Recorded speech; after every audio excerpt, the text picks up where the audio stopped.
Hey there. Subscribe to my বৃষ্টি তো channel কম বেশি and অনেকেই also পছন্দ press করি, this bell কিন্তু icon. যেই না বৃষ্টি নামে অমনি বৃষ্টির জল থেকে নিজের গা বাঁচাতে একটু আশ্রয়ের সন্ধানে ছুটোছুটি শুরু করি। কিন্তু কেউ কেউ আছে বৃষ্টি ভালোবেসে বৃষ্টির জল গায়ে মেখে ঘুরে বেড়াতে পছন্দ করে। তাদেরই দলে আমাদের আজকের অতিথি জল। এই নামে তিনি শুধু তার খুব কাছের মানুষদের কাছে পরিচিত, বাকি সবার কাছে তিনি অভিনেত্রী তাজিন আহমেদ। তবে তার ছোটবেলার ইচ্ছাটা যদি পূরণ হয়ে যেত, তাহলে তাজিন আহমেদকে টিভি পর্দায় নয়, দেখা যেত ঢাকার রাস্তায় ট্রাফিক নিয়ন্ত্রণ করছেন। কারণ ছোটবেলায় হতে চেয়েছিলেন ট্রাফিক পুলিশ। বাবা মায়ের একমাত্র সন্তান তাজিন। কখনো কখনো হঠাৎ করেই রেগে যান, আবার খুব সহজেই সবকিছু ভুলে যান। তবে যাকে ভালোবাসেন মন খুলেই ভালোবাসেন। অবসরে গান শুনতে পছন্দ করেন, আর সবচেয়ে বেশি ভালোবাসেন গভীর রাতে ঘুরে বেড়াতে। খেতে পছন্দ করেন যে কোনো ঝাল খাবার আর ভুনা খিচুড়ি। সব সময় চেষ্টা করেন কারো কোনো ঝামেলার কারণ না হতে, কিন্তু পেরেছেন কি ঝামেলার বাইরে থাকতে? আজ সেই অজানা কথাগুলো জানাতেই যাহা বলিব সত্য বলিবর মঞ্চে হাজির হয়েছেন অভিনেত্রী তাজিন আহমেদ। তাজিন আহমেদ, প্রথমেই আপনাকে অনেক বড় ধন্যবাদ জানাতে চাই আমাদের লাখো অগণিত শ্রোতাদের পক্ষ থেকে, যারা দেশের বাইরে এবং দেশের ভেতর থেকে এই মুহূর্তে আমাদেরকে শুনছেন। প্রথমে আমি সবাইকে যে প্রশ্নটি করি, সেই প্রশ্নটি আপনাকে একটু ঘুরিয়ে করতে চাই। সেটা হলো যে সাধারণ মানুষ যারা এখানে আসেন, তারা অনেক সময় নিজের সাহস দেখানোর জন্য উদ্বুদ্ধ হন, কিন্তু আপনার জায়গাটি থেকে, এরকম অসাধারণ একটি জায়গা থেকে সাধারণ মানুষের সামনে নিজের ভুলগুলো স্বীকার করা, নিঃসন্দেহে সেখানে এক্সট্রা সাহস না থাকলে সেটা সম্ভব হয় না। এটা কিভাবে হলো? শুরুতে প্রথমেই আমি এবিসি রেডিওকে আমি অনেক অনেক ধন্যবাদ জানাচ্ছি, এবং আপনাকেও ধন্যবাদ জানাচ্ছি, কারণ আপনি যোগাযোগটা করেছিলেন, সুযোগটা করে দিয়েছেন বলার। সেটা হচ্ছে যে ওই যে যেটা বললেন না, যে সাধারণ মানুষের থেকে সাধারণ মানুষরা করে, আপনি করছেন কি করে আপনার জায়গা থেকে, অনেক কিছু এটা হয়তো ইম্প্যাক্ট পড়তে পারে। আমি সবকিছুর ঊর্ধ্বে মনে করি আমি মানুষ এবং সাধারণ মানুষ। সেই জন্যই প্রথমে আমি সাহসটা করেছি। যেটা হয় যে মানুষ মাত্রই তো ভুল শুদ্ধ এটার মধ্যে দিয়ে বেড়ে উঠে। কেউ বেশি ভুল করে, কেউ বেশি ঠিক কাজ করে, ইমব্যালেন্স একটা থাকেই। তো আমার যেটা হয়েছে যে আমি কেন এসছি সেটা হচ্ছে যে প্রথমে শোটা শুনে তো ভালো লাগতোই, মনে হয়েছে যে হ্যাঁ কোথাও না কোথাও একটা জায়গা তৈরি হয়েছে, কিছু মানুষের নিজেকে শুধরে নিয়ে শুদ্ধিকরণের একটা জায়গা তৈরি হয়েছে। তো আমার যেটা হতো যে ভুল যখন থেকে করেছি, মনে করেছি, রিয়েলাইজ করা শুরু করেছি যে এই ভুলটা আমার করা উচিত হয়নি। আমার তখন থেকে যেটা হতো যে একা একাই হয়তো নিজেকে নিজে যখন খুব খুব গিল্টি ফিলিংস হতো, নিজের সাথে নিজে কথা বলতাম। আমার খুব অভ্যেস ছিল একটা সময় যে আমি নিজের কথা নিজেই রেকর্ড করতাম ক্যাসেট প্লেয়ারে, দেন শুনতাম, কিন্তু সেটা নিজের ভেতরেই থেকে যেত। সবসময় সবাই বলে না যে তুমি কোনো দুঃখ থাকলে, কষ্ট থাকলে তুমি কারোর সাথে শেয়ার করো, তাহলে দেখবে অনেক খোলা হয়ে যাচ্ছে, হালকা লাগছো, এবং সেই জিনিসটা থেকে সাহসের সাথে বেরিয়ে ফেস করতে পারছো। কিন্তু আমি দেখলাম যে বড় হচ্ছি, ভুলও বাড়ছে, নানা রকমের ভুলের আকার আকৃতি হচ্ছে, বেড়েই যাচ্ছে, নিজের সাথে কথা বলেই যাচ্ছি, কিন্তু কখনো একটা সময় রেকর্ড করা বন্ধ করে দিলাম। শুধু চুপচাপ বসে বসে গান শুনতাম, রেডিও শুনতাম, আর নিজের ভুলগুলো নিজের সাথে চুপচাপে কথা বলতাম। আজকে লাখো শ্রোতা সেটা শুনছে। হ্যাঁ, তো সেই জায়গাটা দেখলাম যে ভুলটা থেকে আমি তো বের হতে পারছি না আসলে। আমি মানে যে ভুলটা করেছি সেটা আমাকে সবসময় তাড়িতই করছে। তাহলে যদি দুঃখ কষ্ট আমি শেয়ার করতে পারি কারোর সাথে, তাহলে এখানে যেহেতু একটা জায়গা তৈরি হয়েছে, why not আমি সেখানে যাই, আমি কথা বলি, এবং কে কি ভাবে নেবে জানি না, তবে আমি সবার নেয়া থেকে আমি নিজে একটা সাহস পাবো যে ভুলগুলো আগামীতে করব না। চমৎকার। আমরা অভিনেত্রী তাজিনকে এই পর্যায়ে অন্তর থেকে ধন্যবাদ জানাতে চাই। It's really honour to us. আমরা তাকে স্যালুট করতে চাই এই উপলব্ধির জন্য, কারণ আমরা বিশ্বাস করি যে এই বিনোদন জগতে যারা কাজ করেন তাদের মধ্য থেকে এরকম একজন পাওয়া সত্যি দুষ্কর, যিনি নিজের জীবনের ভুলগুলো অকপটে লাখো মানুষের সামনে দ্ব্যর্থহীন কণ্ঠে স্বীকার করবেন। আমরা আজকে পেয়েছি, এবং আমরা বলতে পারি যাহা বলিব সত্য বলিব। অল্প সময়ে যে পরিমাণ সাড়া পেয়েছে দেশ এবং দেশের বাইরে, এটা সত্যি সত্যি যাহা বলিব সত্য বলিব। আমরা বলতে চাই যে রেডিওতে যারা কান রেখেছেন এবং এপারে যারা কাজ করেন, আমাদেরকে মিলিয়ে পুরো টিমের সাকসেস, এবং সেই সাকসেসে আজকে নতুন মাত্রা যোগ করলো বিনোদন জগতের আমরা বলতে চাই যে প্রথম একজন সেলিব্রিটি, যিনি হচ্ছেন তাজিন আহমেদ। চলুন আমরা তার জীবনের সেই অপ্রিয় সত্যগুলো কিংবা ভুলগুলোর দিকে আমাদের মনোযোগ দেই। কোথা থেকে আপনি শুরু করতে চান? আমি শুরু করতে চাই, আমি একটু ব্যাকগ্রাউন্ডটা একটু বলতে হয়, মানে ভুলগুলো বলার কারণে, প্রথম ভুলটা বলার কারণে। সেটা হচ্ছে যে আমি একমাত্র, খুব ছোটবেলায় বাবা মারা গেছেন, 4 বছর বয়স তখন আমার। তখন থেকে আমার মা যেভাবেই হোক নিজে কারো কোনো সাহায্য না নিয়ে সে একা স্ট্রাগল করে আমাকে বড় করেছে, এবং কখনো আমাকে এতটুকু ভাবেও ফিল, মানে একটু হলেও ফিল করতে দেননি যে আমার বাবা নেই, আমি বাবা ছাড়া মানুষ হচ্ছি, বা আমি কিছু চেয়ে পাচ্ছি না। কোথা থেকে কিভাবে যে মা ম্যানেজ করতেন কোন জিনিস আমি নিজেও জানি না, আমার কখনোই ফিল হয়নি। বড় হচ্ছি, স্কুল কলেজ পেরিয়ে, স্কুল কলেজে পড়ার সময় বাবা মার সাথে একটু একটু বেয়াদবি করা মার সাথে বা তর্ক করা, সেটা আসলে সেই ভয়ানক ভুলের মধ্যে পড়ে না। কিন্তু যখন একটা পরিণত বয়সে আমি আসলাম, আমার কাজের জন্য কখনোই আমার মার সাথে আমার কখনোই কোনো বেয়াদবি বা ভুল করে ফেলিনি। মানে পরিণত বয়সে আসার পর যখন পছন্দ লাগার মানুষ আমার জীবনে আসলো, কাউকে ভালোবাসতে শুরু করলাম, সেই ভালোবাসা শুরু করার সময় থেকে আমি মনে হয় আমার অজান্তেই মার সাথে অনেক বড় বড় ভুল করে ফেলেছি। এবং পরবর্তীতে যেটা হয়েছে যে কিছু অংশে দেখা গেছে যে আমার ভালোবাসার মানুষটার সাথে, বা যখন সে আমার ভালোবাসার মানুষ থেকে একেবারে জীবন সঙ্গী হয়ে গেছে, তার সাথে ঝগড়াঝাটির কোনো কারণে মার সাথে চরম চরম এবং চরম খারাপ ব্যবহার করে ফেলেছি। যেটাতে যে আমি এখন বলছি না, আমারও এখন গলা কেঁপে আসছে।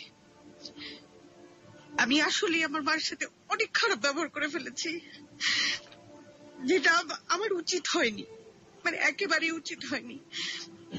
আমি একটি দিনের একটা ঘটনা বলতে চাই। আমার হাজবেন্ডের সাথে আমার ঝগড়া হয়ে, তখন অনেক রাত, মা থামাতে এসেছিলেন। মাকে আমি থামাতে তো দেইনি, আমার একটা খুব বাজে দিক ছিল, এটা এখন থেকে নিয়ে 3 বছর আগের কথা বলছি, যে আমি রেগে গেলে আমার না কেমন যেন অসুস্থ রোগীর মতো আমার রাগটা বাস্ট করতো, যে আমি নিজেই জানি না আমি কি করছি। ওই সময় মানুষকে খুনও করে ফেলতে পারি, এরকম রাগ উঠে যেত আমার, এবং প্রায় ওটা তখন হতো। এমন সেদিন রাগ উঠে গেল, আমি ওই সময়টা এরকম ছিল, 3 বছর আগের কথা। আমি মা যখন এসছে বলতে, কি বলছে আমি তো শুনিনি, আমি মা যে বলছে এটাও আমি, আমার মাথায় কাজ করছে না, আমার বাসার কাজের মেয়েটাও এগিয়ে এসছে, কাজ করছে না। ওদিন আমি যেটা করেছি যে রাগের বশে, এবং আমি আউট অফ কন্ট্রোল, এবং আমাকে দেখে মনে হচ্ছিল, মানে আমি যদি ওটা ভিডিও করে রাখা যেত, যে কেউ বলতো আমি বোধহয় সাইকো ছিলাম, কোনো সাইকো একটা পেশেন্ট। আমি মাকে ধাক্কা দিয়ে বসেছি, এবং আমার ধাক্কাতে মা মাটিতে পড়ে গেছে, পড়ে মাথায় খুব ব্যথা পেয়েছিল সেদিন। মাথায় ব্যথা পাওয়ার পর মা যখন কেঁদে উঠলো, তারপরেও মা দেখি যে ওই অবস্থাও সে কষ্ট করে উঠেছে, আমাকে আটকাচ্ছে, থামাচ্ছে। এটাই বোধহয় মা আর কি। আমি সন্তান হয়ে সেই জিনিসটা তখন বুঝতে পারিনি। অনেক পরে আমার বাসার কাজের মেয়ে, যেটা আমার হাজবেন্ড জানে না যে বাইরে কি হচ্ছে, জানলে হয়তো বেরিয়ে আসতো এই অবস্থা কন্ট্রোল করার জন্য। আমার কাজের মেয়েটা তখন, মেয়েটা অনেক পুরনো, ওর নাম শেফালি, না বললেই না, অনেক বছর ধরে আছে, 15 বছর হলো আছে আমাদের বাসায়। ও আমাকে ধাক্কা দিয়ে, একদম 2 হাত দিয়ে 2 কাঁধ ঝাঁকিয়ে ধাক্কা দিয়ে বলছে, আপা এটা কি করতেছেন আপনি? মানে ও, মানে বয়সে ছোট আমার, কিন্তু মানে ওর মূর্তিটা এমন ছিল যে ও এখন আমাকে থাপ্পড়ি মেরে বসবে আর কি। আসলে থাপ্পড়টা মারলেই বোধহয় ভালো হতো। তারপরেও আমি চেঁচাচ্ছিলাম, তারপরেও হইচই করছিলাম।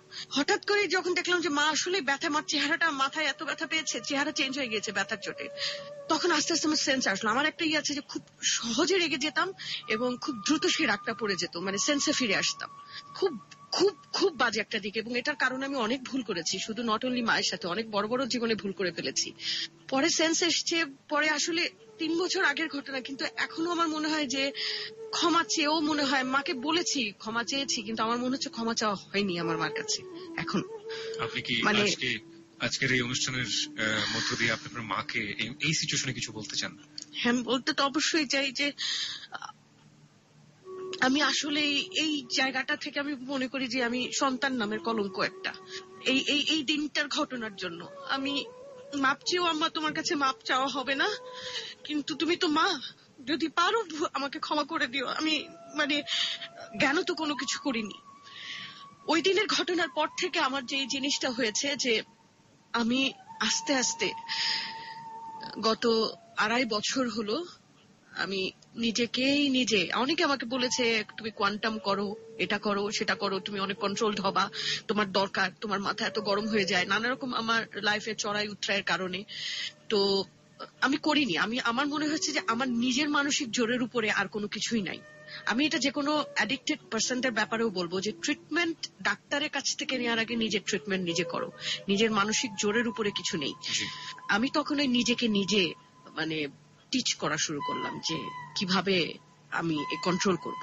যখনই কোনো রাগ হতো এমন কোনো দিকে আমি ডাইভার্ট করার চেষ্টা করতাম বা এমন কোনো ভাবে কিছু করতাম। এমনও হয়েছে যে এরকম রাগ যখন উঠে যাচ্ছে বা সিচুয়েশন তৈরি হচ্ছে আমি তখন ঘুমের ওষুধ খেয়ে ঘুমিয়ে পড়তাম যাতে সিচুয়েশনটা ক্রিয়েট না করে।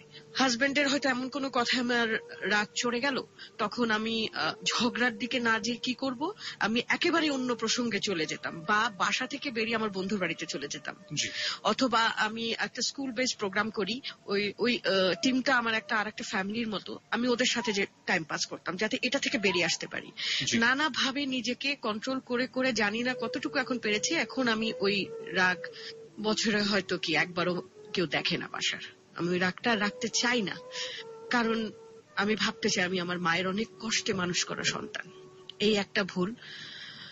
আর এটার উপরে আসলে কোনো ভুলই আর হয় না, কিন্তু তারপরেও আমি বলবো দর্শক বা শ্রোতারা হয়তো জানেন, আমার যারা হয়তো জানেন বা যারা জানেনও না তাদের কাছে আমি বলছি যে আমার 2টো বিয়ে হয়েছে।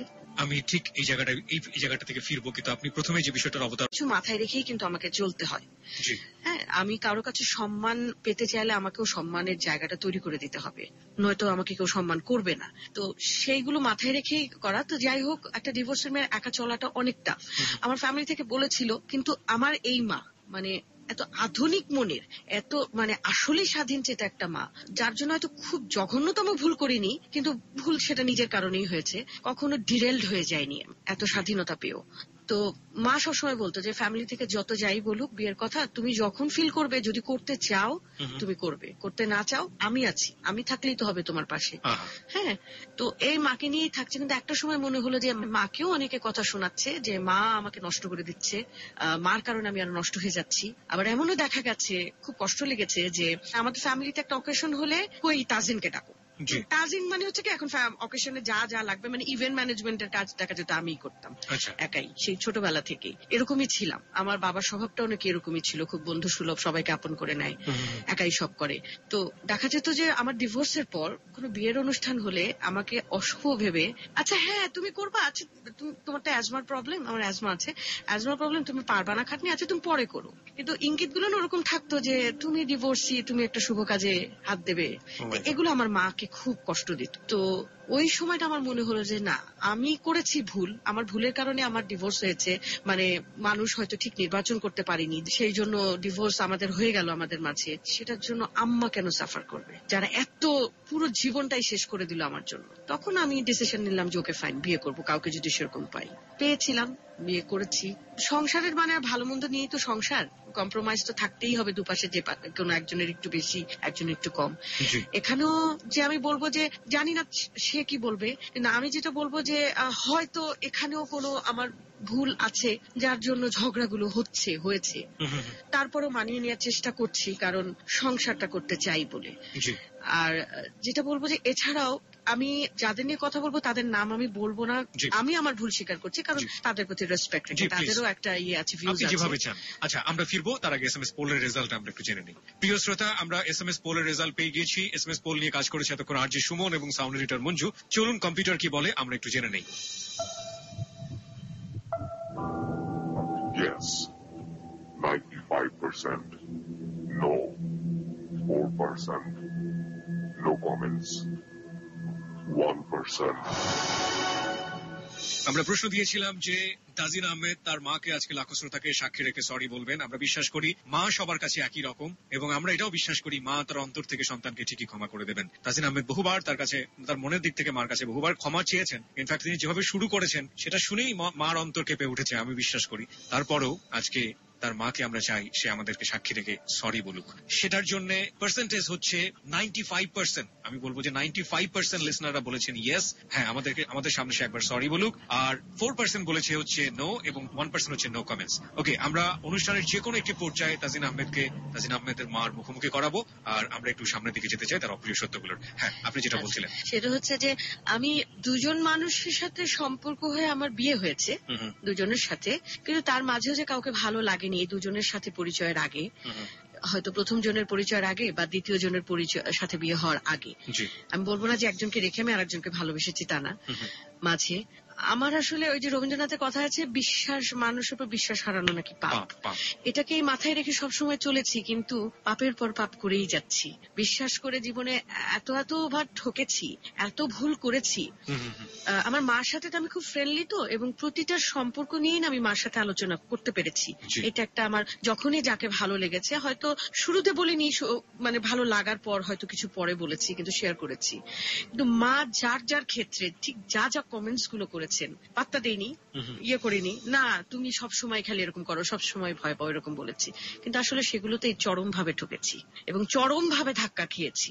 এই জন্য আমি খালি একটা জিনিস বলবো যে হ্যাঁ, আমি ম্যাচিউরড হতে পারি, ম্যাচিউরড একটা বয়সে চলে যেতে পারি, কিন্তু মুরব্বী লেভেলের বিশেষ করে মা বাবার মতো ম্যাচিউরিটি কিন্তু আমাদের আসে না।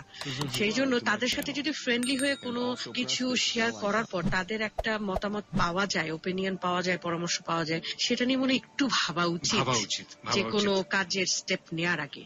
সেটা ভালোবাসার সম্পর্কই হোক, যেটাই হোক। আমি সেটা ভাবিনি বলে আমি অনেক ভুল করেছি, বিশ্বাস করে আর ভুল করতে চাই না সামনে।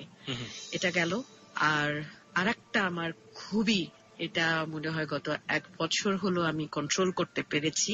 এটা খুব ছোটবেলা থেকে, খুব ছোট বলতে আমি বলছি যে ইন্টারমিডিয়েটের ছেলে মেয়েদের আমাদের কাছে তো ওরা বাচ্চাই, একেবারেই শিশু। সেই জন্য বলছি ইন্টারমিডিয়েটের সময় থেকেই আমার একটা খুব বাজে টেন্ডেন্সি আমার মধ্যে ছিল, যেটা গত 1 বছর আগে স্টপ। বিভিন্ন দোকান থেকে ঘুমের ওষুধ, এক দোকান থেকে তো দেবে না, প্রেসক্রিপশনও দেবে না এত ঘুমের ওষুধ।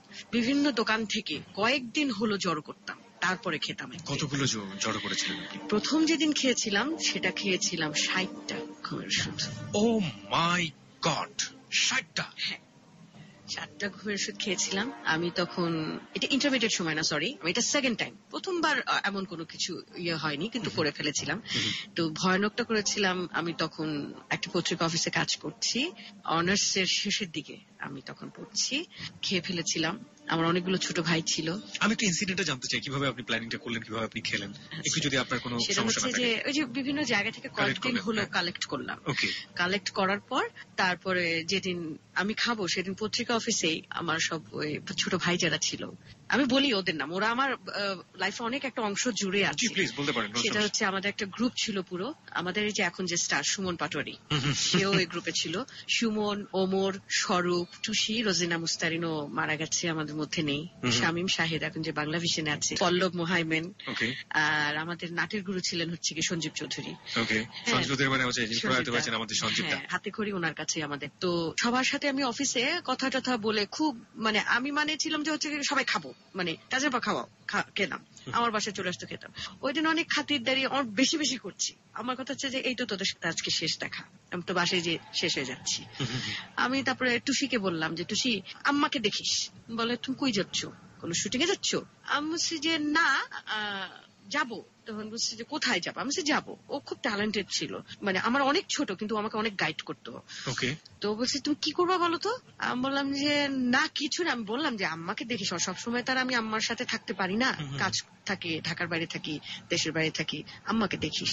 আচ্ছা বাসায় যাও, বাসায় যাও, বেশি বেশি আতলামি করো না। ও ঝাড়ি টাড়ি দিয়ে বাসায় ব্যথা করো। ওমরদের বললাম, ওমর আসি, দেখা হবে রে, কবে আবার দেখা হয় জানি না, যাই। বলে মানে কি, তোমার বাসায় তো কালকেই নুডলস খাইতে যাবো। আমি আচ্ছা ঠিক আছে। এইটাই গেল টালো বলে চলে বাসায় গেলাম। বাসাও গম্ভীর, একটু একটু আলাদা আলাদা থাকছি। আমার টেন্ডেন্সিটা এরকম যে সবার থেকে একটু দূরে থাকি, আম্মার থেকে আজকে একটু দূরে থাকি, তাহলে বেশি অ্যাটাচমেন্ট, আমার কষ্ট হবে না খেতে। তারপরে যেটা হলো যে রাত্রেবেলা আম্মা শুয়ে পড়েছে, আমি রাত করে টিভি দেখাটা আমার যতক্ষণ জেগে থাকি টিভি দেখার একটা অভ্যাস আছে। টিভি দেখছি আর ইয়ে করছি, সবগুলো খুলে খুলে বের করলাম, খুলে খুলে বের করেছি। বের করে এখন আমি চিন্তা করছি একসাথে খাবো নাকি 10টা খেয়ে আবার 10টা খাবো, আবার 10টা খেয়ে। তারপর চিন্তা করলাম যে পরে যদি খারাপ লাগে একটু বেশি বেশি করে নিই।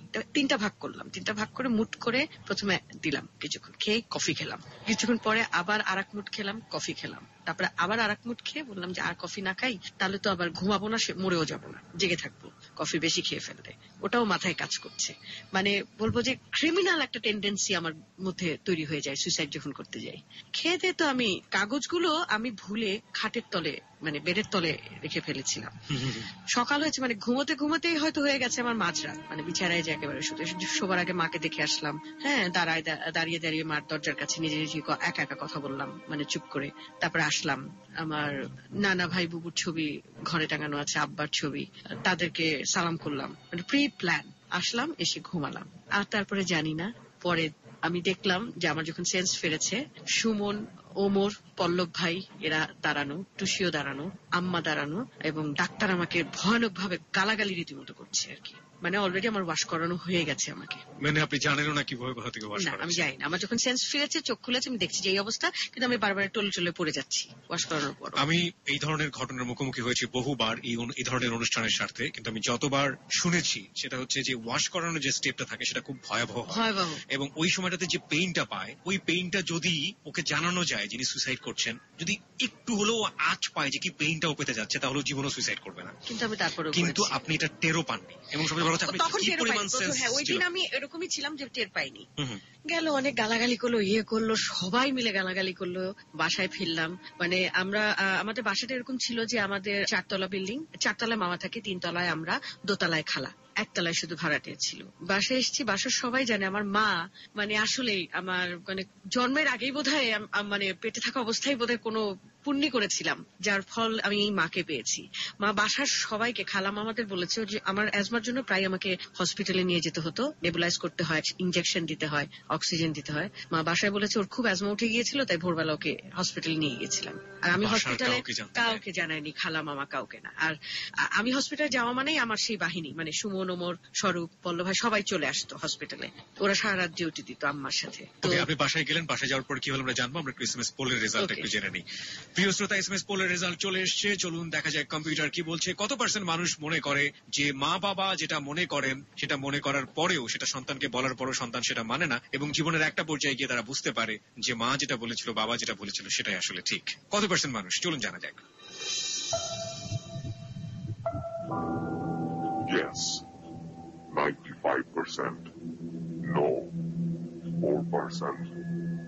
No comments. 1%. এসএমএস পোলের রেজাল্ট বলছে 95% মানুষ মনে করছে যে মা বাবা যেটা মনে করেন সেটা সঠিক। এটা জানার পরেও তারা ভুলটা করেন, এবং একটা পর্যায়ে গিয়ে তারা এই ভুলটা বুঝতে পারেন। অনেক ধন্যবাদ। 95% বলছে ইয়েস, 4% বলছে নো, এবং 1% নো কমেন্টস। আমরা ফিরতে চাই তাজিন আহমেদের কাছে। বাসায় গেলাম, তারপর বাসায় গেলাম, খালা মামাকে আবার ভয় পাচ্ছিলাম যে আল্লাহ জেনে ফেললে কি বলে, কি না ইয়ে করে। ঘরে গেলাম, ঘরে যে শোয়ার পর আবার ঘুম, তখন নাকি ওরকম ঘুমই হওয়ার কথা। একটা সপ্তাহ আম্মা জানতেই চাইনি যে কেন এটা করলে। মানে একেবারে জানতে চাই, ফুল রিল্যাক্স মেন্টাল, মানে আমাকে ওই নিয়ে জিজ্ঞাসাও করেনি। এবং একটা সপ্তাহ ধরে আমি অফিসে যাইনি, ওরা কাজ শেষ করে আমার কাছে চলে আসতো, আড্ডা দিতে, আমাকে কোম্পানি দিত। হ্যাঁ, যে যাতে হইচই সেটি সে, আমি উঠাতে গেলে ওরা বলে দূর রাখো, নায়িকা হয়েছো তো, এর জন্য বাসায়ও নায়িকাগিরি করা শুরু করছো তুমি, এগুলা বলে টলে অ্যাভয়েড করতো। একটা সপ্তাহ পর সবাই ধরলো ওরা কি কারণ, কেন কারণ। What was the reason? তখন সেটা ছিল যে একজনকে ভালোবেসেছিলাম, এমনই ধাক্কা খেয়েছিলাম, চরম রকমের ধাক্কা, যেটা সহ্য করতে পারিনি, খেয়ে ফেলেছিলাম। আমি জানতে চাচ্ছি না যে নামটা আসলে, না নামটা আমি বলবো না। আমি প্রথমেই বলেছি যে তাদেরও একটা ভাবমূর্তি আছে, সেজন্যই নামটা বলবো না। হয়তো সে শুনছে, হয়তো বা তার কোনো বন্ধু বান্ধব শুনছে, এর জন্য বলতে চাই না। যাই হোক, ওটার কারণে ওরা খুবই ঝাড়ি দিল। ওরা একদম জাস্ট বললো যে, সুমন বললো তুমি তো ছোট লোকরা এগুলা করে, তুমি এত ছোট মেন্টালিটির যে এইসবের কারণে তুমি এগুলা করলা। অনেক ঝাড়ি টাড়ি দিল, ছোটরা সব বড় হয়ে গেল। মা খালি বললো যে একটা বারের জন্য কি তোমার মনে হয়নি যে আমার কি হবে, আমার কে থাকবে, কারণ আমি তো একমাত্র, মানে আমাকে কিছু বললে আমিও তোমার মানে কিছু একটা সলভ করে দিতে পারতাম। একটা বারের জন্য মনে হয়নি যদি তোমাকে আমি ওয়াশ করাতেই না পারতাম, বুয়া যদি সকালবেলা তুমি ঘুম থেকে উঠার আগে ঘর ঝাড়ু দিতে না যেত, কাগজগুলো যদি না পেতো, আমি তো তোমার ঘরে যেতাম না, কারণ তুমি তোমার এমনিতেই ঘুম কম। আমি ভাবতাম যে ঘুমাচ্ছে, ঘুমাক, দুপুর গড়িয়ে গেলেই তো জিনিসটা আর কিছু করা যেত না, ব্লাডে চলে গেলে। অনেক বললো, ইয়ে হলো, তখন খুব অনুশোচনা হলো, গেল এরকম গেল, ওই গেল, জীবনে চরম ভুল। তারপর কি হলো? ওই সপ্তাহের মধ্যে বিট্রেড হয়েছিলাম আর কি, না পাওয়ার কথা না, সে হয়তো থাকতো। আমি এমন কিছু ব্যাপার জেনে গিয়েছিলাম, বা এমন কোনো ধাক্কাটা খেয়েছিলাম যে আমি আর রাখতে চাইনি। কিন্তু আমার কথা হচ্ছে যে আমি এত বড় মানে বিশ্বাস ভঙ্গ হলো।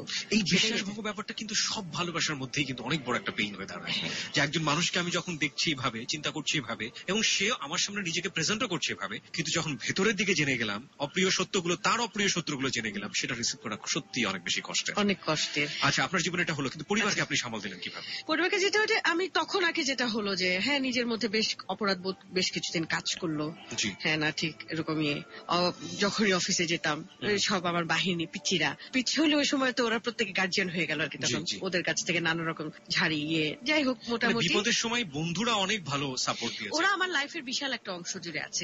ওরা একটা সময় ছিল, এখনো মানে যদি আমি একটু ডাক দেই সব দৌড়ে চলে আসবে আমি জানি, কারণ ওদের জায়গাটা হয়তো প্রতিদিন আমাদের যোগাযোগ হচ্ছে না, কারণ এক একজন এক এক দিকে, ওরা প্রায় গেট টুগেদার হয় ওদের মধ্যে, কিন্তু আমি হয়তো আমার শুটিং এর কারণে বা অন্য ব্যস্ততার কারণে সময় দিতে পারি না, কিন্তু তার মানে ওদের মনের কোনো একটা জায়গা থেকে আমি এখনো একটু খানির জন্য সরে যাইনি, যেটা বিশেষ দিনগুলো আসলে তো বুঝাই যায়, আমার বার্থডে বা ঈদের সময় বা আমার ম্যারেজ ডে, এগুলো তো বোঝা যায়। তো যাই হোক, বা ওরাও মাঝে মাঝে অনেক সময় দেখা গেল যে আমার খুব খারাপ সময় যাচ্ছে বা মন খারাপ, যে ওদের মধ্যে যে কোনো একজনের মেসেজ বা ফোন পাবোই, কিভাবে যেন অটোমেটিকলি সেটা পাওয়া হয়েছে। তো যাই হোক, তারপরে যখন মাস্টার্স এর রেজাল্ট হলো, খুব ভালো প্রিপারেশন নিয়ে যে পরীক্ষা দিয়েছি তা নয়, প্রিপারেশন মোটামুটি ছিল, কিন্তু যেই রেজাল্টটা করেছি এইটা হবারই কথা না, খুবই স্কুল কলেজের বাচ্চাদের মতো। ওই রেজাল্ট নিয়ে মাস্টার্স পড়া একটা বলা যায় অর্ধেক বুড়া হয়ে যাচ্ছি সেই বয়সী, তখনও এমন খারাপ লাগলো, এবং কেন যেন নিতে পারলাম না, আমার মনে হলো কি যে আমি ফেল করেছি এরকম লাগছিল। ফেল করিনি, মনে হচ্ছে ফেল করেছি মাস্টার্স পরীক্ষার রেজাল্টের পর। তখন আবার ঘুমের ওষুধ না, ইঁদুর মারার ওষুধ খেয়ে ফেলেছি। সরি, এই শোতে আমি আসতে পারবো। ওকে, লেটস বি, এটাই দিয়ে স্পেশাল শো, এবং এটাতে আসলে কোনো সমস্যা নেই। ওকে, পরে আমার নিজের কাছে হাসি এসছে, আমি কি তাহলে ইঁদুর, যে ইঁদুর মারার ওষুধ খেলাম। যাই হোক, ইঁদুর মারার ওষুধ যখন খেয়ে ফেলেছি, যেটা হয়েছে, ঘুমের ওষুধ খেয়ে তো সাথে সাথে রিয়াকশনটা হয় না, বা অ্যাকশনটাও কাজ শুরু হয় না, ঘুমিয়ে পড়লাম, পরে হয়তো মুখ দিয়ে ফেনা পড়বে, যেটা দেখি আর কি বা জানি। ওটা খেয়ে যেটা হয়েছিল, ঠিক 15-20 মিনিট পরে জঘন্য ভাবে বমি হওয়া শুরু করলো। বাজে তো, বিচ্ছিরি টেস্ট তো, এবং যেটা হলো যে মানে বারে বারে যাচ্ছি, বমির আওয়াজ হচ্ছে বাথরুমে, কি ব্যাপার, কি হলো আম্মা বুঝতে পারছি না। তো তারপরে তো আম্মা, তখন হচ্ছে গিয়ে আমার প্রথম যার সাথে বিয়ে হয়েছিল তার সাথে সম্পর্ক চলছে, আম্মা তখন ভয় গেছে আবার কি ওর সাথে কিছু হলো, সাথে সাথে আম্মা ওকে ফোন করলো। আম্মা এসে দেখছে বমি দেখে মনে করেছে কি যে, আম্মা বলে কি তুমি আবার ঘুমের ওষুধ খেয়েছো, আম্মা ধরেই নিয়েছে ঘুমের ওষুধ খেয়েছি। আমি যতই হাত দিয়ে আমি কথাও বলতে পারছি না, মানে এত বাজে ভাবে বমি হচ্ছে। আমি হাত দিয়ে খালি না করলাম ইশারা দিয়ে যে ঘুমের ওষুধ খাইনি, তোমার অমুকের সাথে কিছু হয়েছে, ও কিছু বলেছে, ঝগড়া হয়েছে। আমি তখন না বলতে পারছি না, আবার বমি করে ফেলছে। তা আম্মা ধরে নিয়েছে ওর সাথেই হয়তো কিছু হয়েছে, ওকে ফোন দিয়েছে, বাবা কি হয়েছে তোমাদের মধ্যে বলো আমাকে, এরকম হচ্ছে কেন, ও করছে। ও তো আকাশে বললো না কিছুই তো হয় নাই, আমি তো কাজের মধ্যে আছি, ওর সাথে তো ভালো মতো কথা হলো। তো ওর মন খারাপ রেজাল্ট নিয়ে। আচ্ছা রাখেন, আমি আসছি। আসলো কি হলো, তারপর তখন কি খেয়েছো আগে সেটা বলো, কি কারণে সেটা বাদ দাও, কি খেয়েছো। আমি তো মানে কথাও বলতে পারছি না, আমি না মানে রক টক দাঁড়িয়ে গিয়েছে মুখের টুকের হাতের, মানে এতবার বমি হয়েছে এবং এতই খারাপ লাগছে। আমি প্যাকেট দেখালাম, খালি প্যাকেট দেখানোর পর তখন আমার আপনি কালেকশন করেছিলেন কোথা থেকে? বাসাই ছিল, পুরনো হয়ে গেছে, পুরনো হয়ে গেছে, বাসাতেই ছিল। তো দেখানোর পর ওই আম্মা ওই অবস্থায়, মানে এর আগে তো বহুবার, মানে 60টা ঘুমের ওষুধ খেয়েছি একবারই, আর এর মধ্যে অনেকবার অ্যাটেম্প নিয়েছি, হয়তো 15টা খেয়ে ফেলেছি, 20টা খেয়ে ফেলেছি, 10টা খেয়ে ফেলেছি। মানে আমাকে ওয়াশ করা হয়েছে টোটাল আমার এই লাইফে 6 থেকে 7 বার। ও মাই গড, 6 থেকে 7 বার। সেখানে এবং লাস্টে যেবার নিয়ে যাওয়া হয়েছিল ডক্টরের কাছে, ডক্টর বলছে আমি করাবো না, থাকুক এরকম, থাকুক, ওর মরে যাওয়া উচিত, একদম এভাবে বলেছে, ওর মরে যাওয়া উচিত। আম্মা কান্নাকাটি, সবাই রিকোয়েস্ট করে, একই ডাক্তার মোটামুটি করাতে সবসময় একই জায়গায়। আমার অনুষ্ঠানটা কিন্তু সিরিয়াস অনুষ্ঠান, এবং এই মৃত্যু নিয়ে ফান করার কোনো সুযোগ আমাদের নেই। আমি আসলে আসল জায়গায় যাবো পরে, আমি একটু আসল জায়গায় যাওয়ার আগে একটু একটা জিনিস বলতে চাই। শরীরের মধ্যে যে সিস্টেমটা আছে ইমিউনো সিস্টেম, মানে ইমিউনো সিস্টেমটা হচ্ছে এরকম, দেখবেন যে আমাদের যে টিকাগুলো দেয় না, সেই টিকাগুলো কিন্তু এক ধরনের ভাইরাস মিন আপনার যদি হেপাটাইটিস বি, আমি যতদূর জানি, আমি আসলে মেডিকেল স্টুডেন্ট না, আমি এরকম শুনেছি যে আপনাকে যদি হেপাটাইটিস বির যদি টিকা দেওয়া হয়, তাহলে হেপাটাইটিস বি যে কারণে হবে, সেই ভাইরাসগুলো বা সেই উপসর্গগুলোর একটা নির্দিষ্ট পরিমাণ জীবাণু শরীরে ঢুকে দেওয়া হয়, যেটা আসলে আলটিমেটলি যেটা হয় যে কন্ট্রোল করে ফেলে, ইমিউনো সিস্টেম সেটাকে দখল করে ফেলে। তো আমাদের হেপাটাইটিস বি তে আমরা যখন আক্রান্ত হব বা অন্য কোনো রোগের দ্বারা আমরা যখন আক্রান্ত হব, তখন সাধারণভাবে আমাদের চারপাশে যে পরিমাণ ঢোকে ওই জীবাণুগুলো শরীরের মধ্যে, তারও বেশি যদি আমার শরীরে আগে থেকেই ঢুকে থাকে এবং ইমিউনো সিস্টেমটা যদি শক্ত হয়ে থাকে এরকম করে, তাহলে আমাকে ওই রোগ আর কখনো স্পর্শ করতে পারবে না। তো আমি এটা বলছিলাম এই কারণে 6 যখন একজন মানুষকে ওয়াশ করানো হয় তখন তাকে বুলেট দিয়ে মারা যাবে কিনা এটার একটা সন্দেহ আমাদের মধ্যে থেকে যায়। সেখানে ইঁদুর মারা ওষুধ যে কাজ করবে না এবং তাও আবার পুরনো। ওকে, লেট ইট বি। আমার মনে হয় একটু সামনের দিকে যাওয়া উচিত। আচ্ছা, ওই অবস্থায় মা ওই প্রথম মানে সে ঠাস করে একটা থাপ্পড় মারলো আমাকে। আমার মা কখনোই আমাকে মারেনি। ছোটবেলায় শুনেছি মা নাকি খুব রেগে জেগে যে আমাকে মারতে আসলেই মানে আম্মাই হেসে দিত। আর নানিরা এটা বললো, এর জন্যই তো তোর মেয়ে বকে যাচ্ছে, তোর মেয়ে মানুষ হবে না, কখনো মেয়েকে শাসন করতে পারিস না, সবসময় মেয়ের সাথে বন্ধু। আগেকার মানুষ যেটা মা মেয়ের আবার বন্ধুত্ব সম্পর্ক কি, মানে এরকম। তো ওই মা প্রথম আমাকে ঠাস করে থাপ্পড় দিয়েছে এবং ওর মধ্যে হচ্ছে তুমি আমাকে মারলা, আমি মরে যাচ্ছি, তুমি আমাকে মারলা। তো আম্মা বলে তোর মরে যাওয়া উচিত, ফাইজলামি পেয়ে গেছো তুমি, অনেক বকাটাকা দিল। যাই হোক, তখন ওই আমার আগে যে ছিল সে সহই আম্মা আমাকে নিয়ে যাওয়া হয়েছিল, ওয়াশ করানো হয়েছিল। বমি করেই অর্ধেক পড়ে গিয়েছে, যার জন্য ওয়াশের সমস্যা হয়নি। কিন্তু বমি করাতে যেটা হয়েছিল, গলায় এত ব্যথা হয়ে গিয়েছিল যখন ওই অবস্থায় আবার ডাক্তার বকাও দিচ্ছে, আমি ব্যথাও পাচ্ছি, গেল এরকম আর কি ব্যাপারগুলো ঘটেছে। আর লাস্টলি আমি যেটা করেছিলাম সেটাও ঘুমের ওষুধ ছিল, সেটা করেছিলাম কখন আমি বলি, সেটা বলতে গেলে আর একটা ঘটনা বলতে হবে। জি প্লিজ। আমার তখন ডিভোর্স হয়ে গেছে, প্রথম বিয়েটা 1 বছর পার হয়েছে। আমার একজন খুব ভালো বন্ধু ছিল, খুবই ভালো বন্ধু, সেটা আমার অনেক আগে থেকেই ছিল। একটা সময়ে ওর যার সাথে সম্পর্ক ছিল খুব বাজে অবস্থা যাচ্ছিল। ও সব সময়, হ্যাঁ, ওর যার সাথে ওর অ্যাফেয়ার ছিল, ওর অনেক ব্যাপার ও আমার সাথে শেয়ার করতো এবং ও বলতো তুমি একমাত্র মানুষ যে তোমার কাছে শেয়ার করলে তুমি কখনো বলো না যে রিলেশনটা ব্রেকআপ করো, তুমি সবসময় বলো যে এই কম্প্রোমাইজটা তুমি করো না, ওইটা করো না, সেটা করো না, তাহলে দেখো ঠিক হয়ে যাবে। এতদিনের একটা সম্পর্ক কেন নষ্ট করবে? তুমি সবসময় এই জিনিসটা বলো। আর সবাই যার কাছেই বলি সে বলে ব্রেকআপ হয়ে যাক, দরকার নেই, এটা হবে না। তো আমি বুঝেছি যে না, আসলে যে কোনো জিনিস শেষ করা যায়, ধরে রাখাটাই আসল, সৃষ্টি করাটাও খুব কঠিন। তো এতদিনের একটা সম্পর্ক, মানুষের প্রতি তো তোমার মায়াও পড়ে গেছে, কেন সম্পর্কটা নষ্ট করবে? তো এরকম মানে আমাদের বন্ধুত্বটা অনেক ভালো একটা বন্ধুত্ব ছিল, অনেকই ভালো একটা বন্ধুত্ব ছিল। ওর ফ্যামিলিও মানে কোনো প্রবলেম হলে দেখা যেত যে ওর মা আমাকে জানাতো, ওর ভাবি আমাকে জানাতো ফোনে, হ্যাঁ। তো মানে এরকম ব্যাপারগুলো ছিল, আমাকে বলতো তুমি একটু বুঝাও বা এরকম। তো যাই হোক, একটা সময় মানে আমিও ফিল করলাম, তখন আমার অন্য কারোর সাথেই কোনো রিলেশন ছিল না, ডিভোর্স হয়ে গেছে, 1 বছর পার হয়ে গেছে। মানে মনে হতো কি যে কথা না হলে বা না হলে মিস করতাম। এবং ও মনে করতো যে হ্যাঁ, ওর কাছে কথা বলে আমি একটু রিল্যাক্স ফিল হতে পারি, অনেক রিল্যাক্স হই। যদিও ওর গার্লফ্রেন্ড তখন আমাকে একটু ভুল বুঝতো, খুবই স্বাভাবিক, কারণ মানে অপোজিট জেন্ডারের কেউ একজন ফ্রেন্ড হলে তার কথা তো শুনবে, আমারটা মানছে না, ওর কথা শুনে আমার। এখানে আমি একটা কোট করতে চাই, সেটা হচ্ছে গ্রিক একজন দার্শনিক ছিলেন, নাম ছিল অ্যারিস্টোফেনাস। তার একটা অদ্ভুত সুন্দর কথা ছিল, যখন আমার আসলে বোঝার বয়স হয়নি মেয়েদের সম্পর্কে, তখনকার পড়া, কিন্তু পরবর্তীতে গিয়ে আমি এটা হাড়ে হাড়ে সত্য মনে করি। সেটা হচ্ছে all women's in the world, what ever she can be, black, yellow, red or multi colour, যে রকম কালারই হোক না কেন, যে ধরনের ক্যাস্টই বড় হোক না কেন, সে একটা জায়গায় মেয়েরা মূলত এক, সেটা হচ্ছে তারা কখনো তার বয়ফ্রেন্ড শেয়ার করতে পারে না, ইভেন ফ্রেন্ডও শেয়ার করতে পারে না।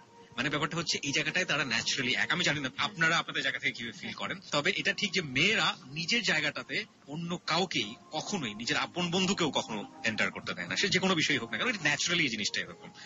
ওকে, তো এই প্রবলেমটা আমার মধ্যে যেটা ছিল, মানে ফ্রেন্ডের মধ্যে আমি কখনো ছেলে মেয়ে ছোটবেলা থেকে এমন ভাবে বেড়ে উঠেছি, সে সাংবাদিকতা, থিয়েটার বা যেভাবে যা করেছি, কোএডুকেশন স্কুলে পড়া, সব মিলিয়ে টিলিয়ে আমার কখনো মানে ছেলে মেয়ে বন্ধুই ভাবতাম, এটা ছেলে বা এটা মেয়ে, এই ব্যাপারটা ছিল না। তো যাই হোক, মানে হয়তো কোনো রিজনে, কোনো ইমোশনাল শেয়ারিং সে, মানে কথা শেয়ারিং সে কখনো মনে হচ্ছে যে হ্যাঁ, সারাদিন শেষে ওর সাথে কথা না বললে ভাল লাগতো না, ওকে মিস করছি, এরকম মনে হতো, বা ওর এরকম হতো। তারপরে একটা সময় ও নিজে থেকে ডিসিশন নিল যে না, এই রিলেশনটা আসলে কন্টিনিউ করা যাবে না, আমার ফ্যামিলিও ছাড়খাড় হয়ে যাচ্ছে, ফ্যামিলিরও অনেক প্রবলেম হচ্ছে, আমার মা অনেক সাফার করছে। ওর গার্লফ্রেন্ডের সাথে নাকি? ওর গার্লফ্রেন্ডের সাথে।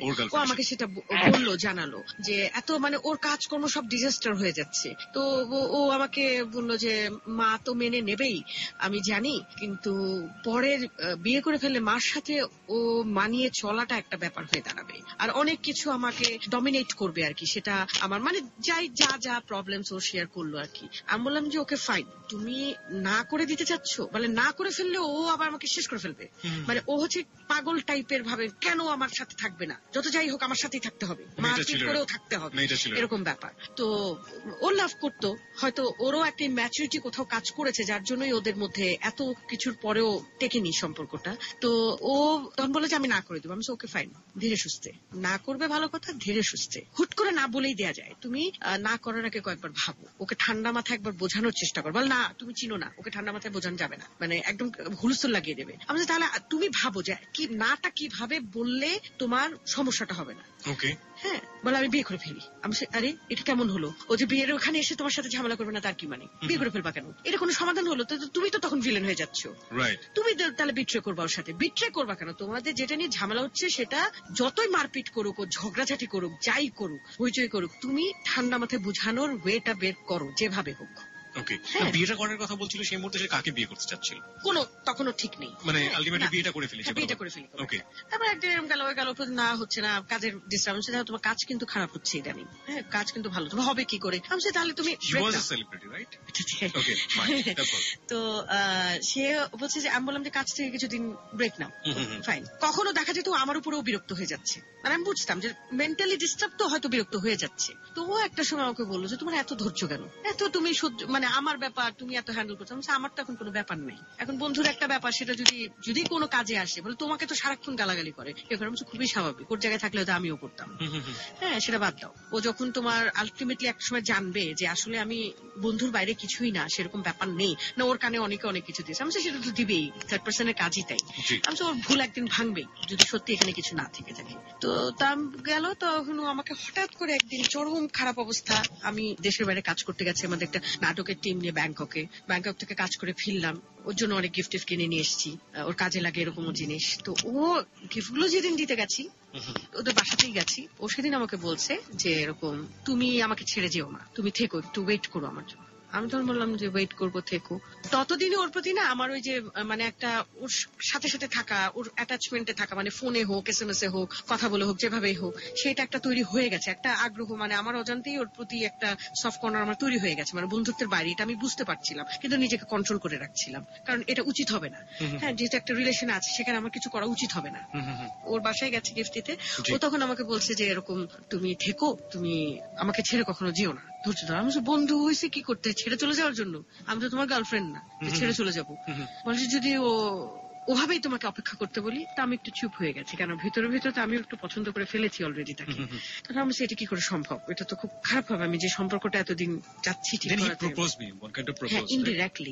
হ্যাঁ, দেন তারপর আমরা রেখে যে আর কিছু আমরা না চিন্তা করি এটা নিয়ে। হ্যাঁ, আমরা ভবিষ্যৎ আর কিছু না চিন্তা করি, আমি খালি বললাম তুমি থেকো, তুমি আমাকে ছেড়ে একটু ধৈর্য ধরো। আমার ধৈর্যের তো কিছু না, আমি তো আছি, সে বন্ধু হিসাবে থাকি আর যে হিসাবেই থাকি। আমিও তখন ইনডিরেক্টলি একটা হ্যাঁ সূচক একটা বলে ফেললাম, কিন্তু ওকে এই যে বোকামিগুলো, এই ভুলগুলো, আমি এর জন্য ডিটেলটা বলছি যে আমিও কিন্তু বললাম যে ঠিক আছে, বন্ধু হিসাবে থাকি আর যে হিসাবেই থাকি আমি আছি। আমি আমার ইমোশনটা যদি ভিতরে রেখে সেদিনকে বুদ্ধিমত্তার সাথে পরিচয় দিতাম যে না, ওই দিকে নাই পা বাড়াতাম, তাহলে আমার ভিতরে অনেক কিছু তৈরি হতো না। আমি আস্তে আস্তে কিন্তু ভালোভাবে ডুবে যেতে থাকলাম তার সাথে, মেন্টালি তার সাথে ভালোভাবে ডুবে থাকলাম। তো তখন যেটা হচ্ছে, ও আবার ওর ওই ব্যাপারটার কারণে অনেক ডিস্টার্ব হয়ে গেল। এদিকে আমি আম্মার কাছে ব্যাপারটা মনে হলো যে আম্মা বুঝতে পারছিল। আম্মাই একদিন আমাকে ডিরেক্টলি জিজ্ঞেস করলো যে তোমার কি ওর প্রতি কোনো ভালো লাগা তৈরি হয়েছে বা কোনো কিছু চলছে তোমাদের? বললাম যে কেন? বলে যে না, ও তো তোমার ভালো বন্ধু, সেটা আমি জানি, আম্মাও খুব ওকে পছন্দ করতো, তো ভালো বন্ধু তো আমি জানি, তো সেরকম কিছু কি তৈরি হয়েছে? আমি কিছু বললাম না, যে জাস্ট বললাম হ্যাঁ। তো আম্মা বলে যে কাজটা মনে হয় না ঠিক হবে। হ্যাঁ, কারণ মা বললো কাজটা মনে হয় না ঠিক হবে, বন্ধুই থাকো, সেটা বরঞ্চ ভালো। আমার আবার তখন খুব রাগ লাগলো। কেন? কারণ আমি বললাম কি, আম্মাকে সেই খুব আগেকার যুগের মানুষটা এরকম কথা বলছে, কারণ সেই অন্য ধর্মের, আমাদের মুসলমান ধর্মের না।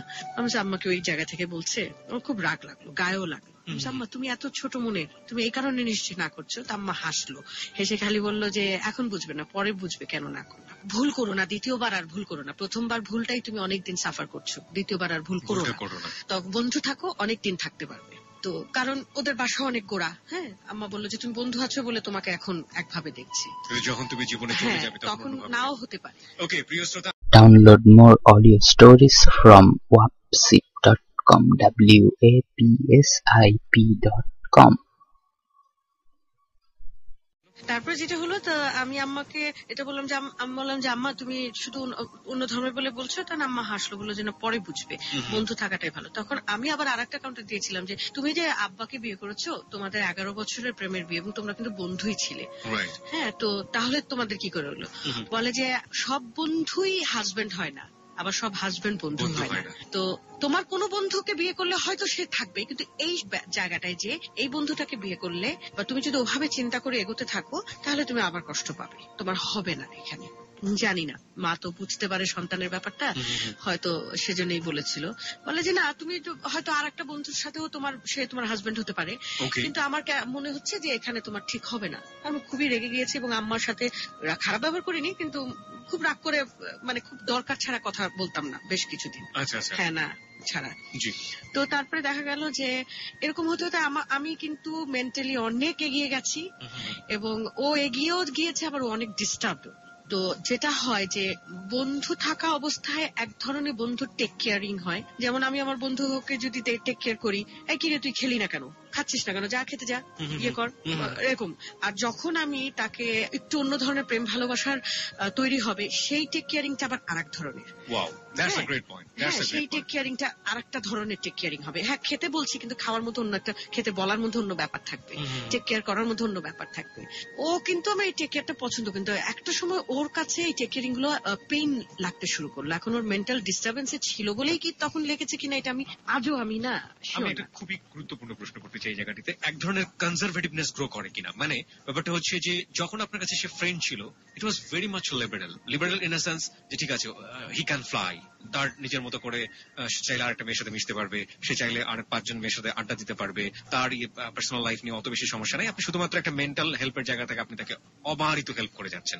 যখন পার্সোনাল লাইফে আসলো, তখন হিসাব নিকাশ শুরু হলো। সে তার আপনার বয়ফ্রেন্ড, তাকে এভাবে দেখছেন ওভাবে দেখছেন, এটাতে দেখতে ভালো লাগছে না, ওটা করো। এই যে একটা এরিয়ার মধ্যে নিয়ে আসা আপন মনে, এটা থাকে কিনা, এটা গ্রো করে কিনা, বা এটা এক ধরনের সমস্যা তৈরি করে? কারণ কি আমি দেখেছি যেটা, যে আমি যখন যাকে ভালোবেসেছি, মানে সে আমার ফার্স্ট হাজবেন্ড এবং এখন যে হাজবেন্ড সে, এবং এই যে মাঝখানে যে মানুষটা ছিল তাকে, তো যেটা হয় যে আমি যাকে ভালোবাসা, এটা নাকি আমার বাবারও ছিল এই অভ্যাসটা, মানে একটু বাড়াবাড়ি রকমের টেক কেয়ার করি, কিন্তু এই জায়গাটায় আমার কোনো ধরনের নেগেটিভ সেন্স কাজ করে না। হয়তো বাইরে গেল, আমার এখন যে হাজবেন্ড হয়তো বাইরে গেছে কাজ করতে, ফিরছে না, আমার কিন্তু টেনশন লাগতে থাকে, পৌঁছে ফোন দিল না, টেনশন লাগতে থাকে ঠিকমতো পৌঁছেছে কিনা। হ্যাঁ, তো এখন একটা ছেলের মেন্টালিটি একটা মেয়ের মেন্টালিটি খুবই স্বাভাবিক ডিফারেন্ট হবে। কিছু হাজবেন্ড হয়তো হ্যাঁ এটাকে নিচ্ছে ভালোভাবে, আবার অনেকে পেইন ফিল করে। তো কিন্তু আমার একটা যে এটা তো ভালোবাসারই একটা বহিঃপ্রকাশ, এটাকে কেন পেইন ফিল করবে? এটাকে এনজয় করলে কিন্তু আর পেইন ফিল লাগে না। হ্যাঁ, ওর ক্ষেত্রে মাঝে যার কথা বলছি, যে তখন তার কেন হয়েছিল এটা আমি আজও না, আমি আর শিওর না, কারণ যে এই জিনিসটা এনজয় করতো তার কাছে এটা পেইন, এবং অনেকের কাছে বলতে শুনেছি পরে যে আমি অনেক পেইন পরে বোঝা যায়। তো যাই হোক, তো ও খুব বিরক্ত হতো, হ্যান হতো, আবার অনেকের কাছে শুনেছি আমি খুব নাকি কন্ট্রোল করতে চাই, ডমিনেট করতে চাই, মানে এই টেক কেয়ারিং ব্যাপারগুলো।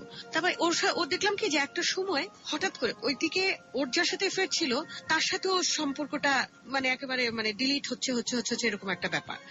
হ্যাঁ, তো আমি আবার ওটা নিয়ে আমি কিছু, তখনও কিন্তু আমি বলছি না যে নাই করে দাও, তখন আমি মানে আপনাদের মধ্যে শুরু হয়ে গেছে, কিন্তু আমি না করছি, আমি বলছি না। হ্যাঁ, মানে শুরু হয়ে গেছে কি ডিরেক্টলি মুখে বলে শুরু হয়নি, মানে বুঝতে পারি হ্যাঁ ফিলিংস এর দিক থেকে। তারপরে যেটা হয়েছে যে মানে ও যেমন একবার তখন দেশের বাইরে গেল কাজের জন্যই, তখন ও ফ্লাইটে উঠেই আমাকে ফার্স্ট এসএমএসটা দিয়েছে, অলরেডি স্টার্টেড মিসিং। তখন তো আমার তো মাথাটা খারাপ হয়ে গেল, 4-20 গোল পুরা, মানে খুবই হয়ে গেলাম, খুবই ভালো লাগলো, আবার নিজেও খুবই হয়ে গেলাম। যেদিন ফিরলো ওরই আরেক বন্ধুকে নিয়ে ওকে এয়ারপোর্টে রিসিভ করতে গেছিলাম। তো যাই হোক, ওটা মাঝখানে ব্যাপার। তারপরে যেটা হলো, একটা সময় দেখলাম কি ও না আমাকে অ্যাভয়েড করতে শুরু করেছে। আমার তখন খুব গায়ে লাগলো, কেন আমার সাথে কেন এরকম হয়? আমি যখন পুরোপুরি ফল করি তখন কেন এরকম হয়? হ্যাঁ, তো কেন অ্যাভয়েড করছে? আমি কি করলাম? আমি তো ভালোবেসেই করছি যা করছি। আচ্ছা ঠিক আছে, তাহলে আমি ওকে বলবো না খাওয়ার সময় খাওয়া, বা এই যে ব্যাপারগুলো বলতাম সেগুলো করবো না, দেখে ও যোগাযোগ করলে করবো, কিন্তু আমি তো থাকতে পারি না, আমার তো খারাপ লাগে। এখন মানে যতই নিজেকে কন্ট্রোল করতে চাচ্ছি পারছি না। তো নানাভাবে যাই হোক এরকম চলছে ওরকম চলছে। তো 2-1 যারা জানতো এই ব্যাপারটা, আমাদের মাঝেরই পরিচিত কিছু কমন মানুষ ছিল, তো তাদের কাছে শেয়ার করতাম। তারা বলতে গেলে দেখা যেত তারাও খারাপ হয়ে যাচ্ছে তার কাছে, মানে এরকম একটা জগা খিচুড়ি ব্যাপার হয়ে গেছে। এই পক্ষ ওই পক্ষ কিছু মানুষ হয়ে তৈরি হয়ে গেছে। তো একটা আমার চরম লেভেলে না তখন অশান্তি তৈরি হয়ে গেল। কারণ Okay. আমি আর নিতে পারছিলাম না হঠাৎ করে। ওই যে আমি বললাম না যে আমার রাগগুলো তখন খুব বেশি বাজে রকম কাজ করতো। মানে রাগ হচ্ছে এমন একটা বিষয়, সেটার আবার আউটবাস্টও বাসায় করতে পারছি না। কি করব না করব, আমি জেদের চোটে দেখা যাচ্ছে এসএমএস এর পর এসএমএস দিয়েই যাচ্ছি, হয়তো অনেকগুলো এসএমএস দিয়ে ফেলেছি, যেটা আসলে পেইনের ব্যাপার। কিন্তু আমি তখন কিন্তু আমার কন্ট্রোলে নাই, অনেকগুলো ফোন করে ফেলছি। ওকে পাওয়ার জন্য হয়তো ও কাজের ওই জায়গায় অন্য যারা আছে তাদেরকে ফোন করছি, বাট যেগুলো খুবই বাজে কাজ, এগুলো করা উচিত না কারণ, Okay, okay. একেবারেই করা উচিত না। এই জন্য ঘটনাটা বলছি, এগুলো করা উচিত না। সবসময় কাউকে ভালোবাসলে ছেড়ে দেওয়া উচিত। হ্যাঁ, তাহলে আমি বুঝবো যে আসলে কতটুকু আমাদের সম্পর্কটা গাঢ়, বা কতটুকু ভিতটা কতটুকু শক্ত, Right. যদি সে একই জায়গায় থাকে। তো এই যে এই ব্যাপারগুলো আমি ভুল করেছি। তারপরে আমি বাড়াবাড়ি করছি, হস্তে আমি নিতে পারছি না, কেন এরকম করবে, কেমন করবে। হঠাৎ করে একদিন কি হলো সেটা আমরা জানবো। একটু এসএমএস পোলের রেজাল্ট Okay. আমরা জেনে নিই। প্রিয় শ্রোতা, এসএমএস পোলের রেজাল্ট আমাদের কাছে চলে এসছে। যেটা আমরা বলেছিলাম যে ফ্রেন্ড যখন কোন একটা সিচুয়েশনে বয়ফ্রেন্ডের দিকে চলে যায় কিংবা গার্লফ্রেন্ডের দিকে চলে যায়, সেই সব রিলেশন ক্ষেত্রে ডিফিকাল্টি অনেক বেশি ফেস করতে হয়। কারণ ফ্রেন্ডে যত বেশি লিবারাল থাকা হয়, বয়ফ্রেন্ড এবং গার্লফ্রেন্ডের ক্ষেত্রে আসলে সেটা অনেক বেশি কনজারভেটিভ হয়ে যায়, এবং সেই কনজারভেটিভটা মেনে নেওয়াটা দুজনের জন্যই অনেক বেশি টাফ হয়ে যায় এবং একটা ডিজাস্টার চলে আসে। আপনারা কত শতাংশ মানুষ এটাকে বিশ্বাস করেছেন এবং করেননি, চলুন আমরা কম্পিউটারের কাছ থেকে একটু জেনে নিই। আর যে সুমন এবং sound editor Manju SMS poll নিয়ে কাজ করেছে, সম্পূর্ণ কম্পিউটারাইজ পদ্ধতিতে আমরা এখন জানবো কত শতাংশ মানুষ এটা বিশ্বাস করেছে, কত শতাংশ মানুষ এটা বিশ্বাস করেনি। Yes, 75%. No, 20%. No comments. 5%. ওকে, আমরা দেখলাম যে 75% বলছে ইয়েস, 20 বলছে নো এবং 5% বলছে নো কমেন্টস। ওকে, আমরা ফিরতে চাই হঠাৎ একদিন আমি শুটিং করছি তখন। আমারই মিডিয়ার একজন বড় ভাই, জি, তার নামটা বলি, আগুন ভাই, ওনাকে আমি ভাইজান বলি, কারণ আমরা এক স্কুলে উদান স্কুলে পড়তাম। তো মানে নীলফার ইয়াসমিনের ছেলে। হ্যাঁ, ওকে, ওনাকে আমি সবসময় ভাইজান বলি। তো ফোন করছে, আমি বললাম হ্যাঁ ভাইজান বলেন। উনিও ব্যাপারটা জানতো। তো বলছে ভাইজান বলেন। তো বলে তুই কই? আমি বললাম যে আমি শুটিং শেষ। আমি বললাম যে এই তো আর 2টা সিকোয়েন্স আছে, তারপর শেষ হবে। আচ্ছা শেষ কর, তারপর আমি ফোন করছি। মানে উনি চিন্তা করছে যে আমি যে খবরটা দেবো তাতে যদি ওর কাজটা নষ্ট হয়। আমি বলছি যে আগুন ভাই, আপনি মনে হয় ভুলে গেছেন, আমার কোনো পার্সোনাল প্রবলেম কখনো আমার কাজকে হ্যাম্পার করে না। আমার যেদিন ডিভোর্স হয় আমার ফার্স্ট হাজবেন্ডের সাথে, ডিভোর্সের সিগনেচার দিয়েছি বিকেল বেলা, এবং ওই দিনই রাতের বেলা তখন চ্যানেল আইতে আস্তে আস্তে নামে একটা লাইভ মঞ্চ নাটকের মতো শো হতো, যেটা সাচু ভাই তার এক্স ওয়াইফ কনা ভাবি দুজন মিলে ডিরেকশন দিত। আমি ওই শোটা আমি লাইভ নাটকের শো করতে গেছি, আমার কোনো সমস্যা হয়নি, একবারও কেউ বুঝতেই পারিনি। তো এরকম ব্যাপার। তো আপনি বলেন কি কাহিনী, কার কি ব্যাপার? একটু আজ করতে পারছিলাম, কারণ কিছু কিছু ব্যাপার শুনছিলাম, মানে এই ঘটনাটা যে ঘটবে এটা বুঝতে পারছিলাম কিছু কিছু ব্যাপার আগে। মানে আমি তখন আবার একটু অফ হয়ে এসেছি আস্তে আস্তে, ওই যে অতিরিক্ত ক্রেজিনেসটা থেকে অফ হয়ে এসেছি, কিছুটা অফ হয়ে এসেছি, পুরো না হলেও কিছু অফ হয়ে এসেছি। মানে ওর সাথে যোগাযোগটা হয়তো কমে গেছে, কিন্তু চারদিক থেকে ওর খোঁজ খবর নিতাম আমি। তো আগুন ভাই বললো যে এরকম তুই মেকআপ রুমে এখন না ফ্লোরে? আমি মেকআপ রুমে। মানে ফোনটা নিয়ে একটু বাইরে হাতে দে। তুই কি জানিস ওর আজকে গায়ে হলুদ? আমি যার সাথে শুনছিলাম তার সাথেই। বলে হ্যাঁ, মানে ওর যে গার্লফ্রেন্ড ছিল তার সাথেও না, অন্য একজনের সাথে আজকে ওর গায়ে হলুদ। আমি বললাম শিওর আপনি জানেন? বলে আমি কি খামোখা ফাইজলামি করতেছি? আমি ফাইজলামি করিনি। আমি কেন বলবো, কারণ আমি তোর ব্যাপারটা জানি, আমার শুনেই মনে হচ্ছে তোর সাথে কথা বলা দরকার। হ্যাঁ, আমি তোকে খবরটা দিই অন্য স্পটে কারো কাছ থেকে জানার আগে। স্পটে কে জানবে? মোটামুটি তো অনেকে জানে বিষয়টা, তো সেই জন্য তো তুই কাজটা কর, তো কাজ শেষ করে আবার ফোন দিস। ওকে, হ্যাঁ, গেল, হজম করলাম। আমি সাথে সাথে আমাদের মাঝখানে একজন আপা ছিলেন, ওনাকে ফোন করলাম। উনি ফোনের মধ্যে একটু কেঁদে দিলেন, কেঁদে দিয়ে বললেন যে হ্যাঁ রে তাজিন, আসলেই তাই, পারলাম না কিছু করতে। আমি বলছি না, কারোর দ্বারা কিছু করে তো কিছু হবে না। হ্যাঁ, তুমি চেষ্টা করেছো এর জন্য ঠিক আছে, আমি জানি তুমি আমাকে অনেক ভালোবাসো, কিন্তু আমাকে বলতো একবার। মানে আমার কথা হচ্ছে যে ওর সাথে তো আমার বন্ধুত্বটাও তো ছিল, শুধু যে ওর যে গার্লফ্রেন্ড ছিল তার মতো শুধু প্রেম ভালোবাসার সম্পর্ক তা না, আমি তো ওর ভালো বন্ধু ছিলাম। ওর জিনিসটা তো মানে তিক্ততার পর্যায়ে নিয়ে যে এই জিনিসটা করলো না, আমাকে বলতো যে আমি বলেছিলাম, ইমোশন শো করে ফেলেছিলাম, আসলে আমাদের মধ্যে হবার না, আমি তোকে বলেছিলাম বন্ধু হিসেবে থাকি, যে হিসেবে থাকি থাকবো। তো বলতো, নিতে পারিনি কোনো মতে। কাজটা শেষ করলাম, শেষ করে বাসায় যে দরজাকে হাউ হাউ করে কাঁদলাম।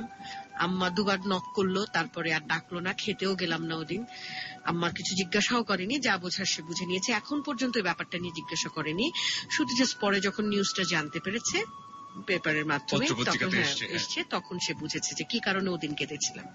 আমি একদিন হলুদ শুনলাম, তারপর একদিন বিয়ে শুনলাম, তারপর নিয়ে আসলো, তারপরে এরকম আরো শুনতে থাকলাম অনেক কিছুই।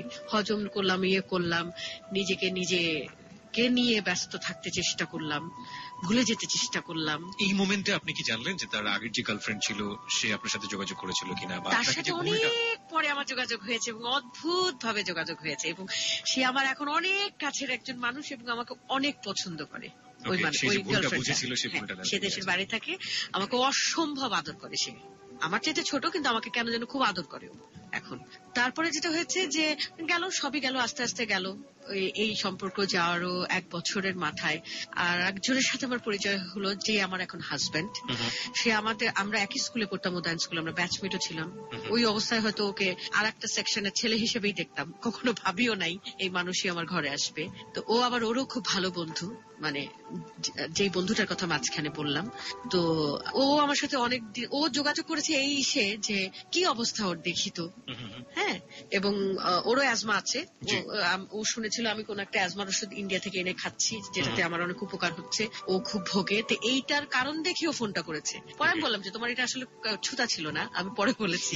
বলে হ্যাঁ কিছুটা ছিল, কিন্তু এতদিন পরে কথা বলবো, কি বলে কথা বলবো, এর জন্য এটা নিয়ে, তারপর তোমার অবস্থাটাও জানার জন্য, যেহেতু তার এই কাহিনীটা হয়ে গেল, তুমি কি আছো, কি অবস্থা। আমি বললাম যে না, আমি ঠিকঠাক, একদম ঠিকঠাক। তখন আবার আমি হচ্ছে গিয়ে রেডিও ফ্রিক, মানে হ্যাঁ, উঠতে বসতে শুতে খেতে সারাক্ষণই আমার কানে হেডফোন থাকে, না হয়তো লাউড স্পিকার থাকে মোবাইলে।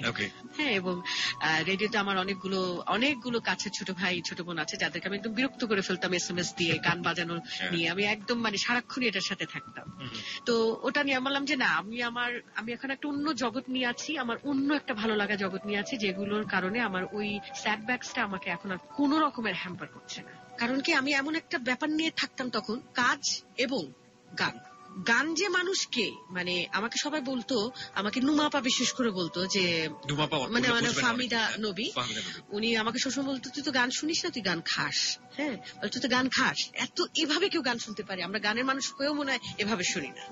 তো সারাক্ষণই এরকম উনি বলতো। তো ওই গান এমন একটা জিনিস যেটা দিয়ে মানে সবকিছু জয় করা যায়, সবকিছু ভুলে থাকা যায়, যদি গানকে ভালোবেসে থাকা যায়, গানকে নিয়ে থাকা যায়, সেটা শুনে হোক, গেয়ে হোক, মানে যে করেই হোক। মানে বিশেষ করে মনে হয় শুনে মনে হয় অনেক কিছু করা যায়, কারণ গাইতে গেলে তো ভালো গাওয়ার একটা ব্যাপার আসে, আবার লিখতে গেলে ভালো লেখার ব্যাপার আসে, কম্পোজ করতে গেলে ভালো ব্যাপার আসে, কিন্তু শোনার ক্ষেত্রে খালি কানটা পরিষ্কার থাকলেই হয়, মনটা পরিষ্কার থাকলেই হয়, সেটা দিয়ে শোনা যায়। তো এই গান, আমি বললাম যে আমার হাজবেন্ড যে এখন রুমি রহমান, তাকেই বলছিলাম যে আমি এখন অনেক ভালো আছি এবং অন্যরকম একটা জগতে আছি, এবং মনে হচ্ছে কি আমার 20 বছর আর কমে গিয়েছে বয়স।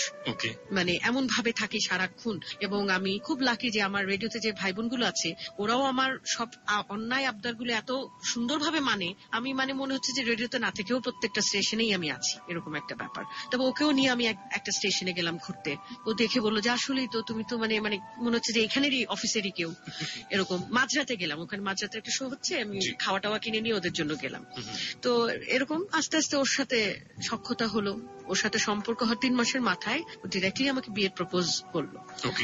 আমি তখন বললাম ওকে ফাইন, যদি বিয়ে করতে হয় এখন হচ্ছে ডিরেক্ট আম্মা, আমি আর কিছু জানি না। এবার আম্মার হাতে ছেড়ে দিলাম, আম্মাকে বলতে হবে। বলে যে না সেটা আছে। আম্মা আবার ওকে খুব ভালোবেসে ফেলেছিল, মানে খুব পছন্দ করে ফেলেছিল, ওর মধ্যে কিছু সুইট সুইট ব্যাপার আছে।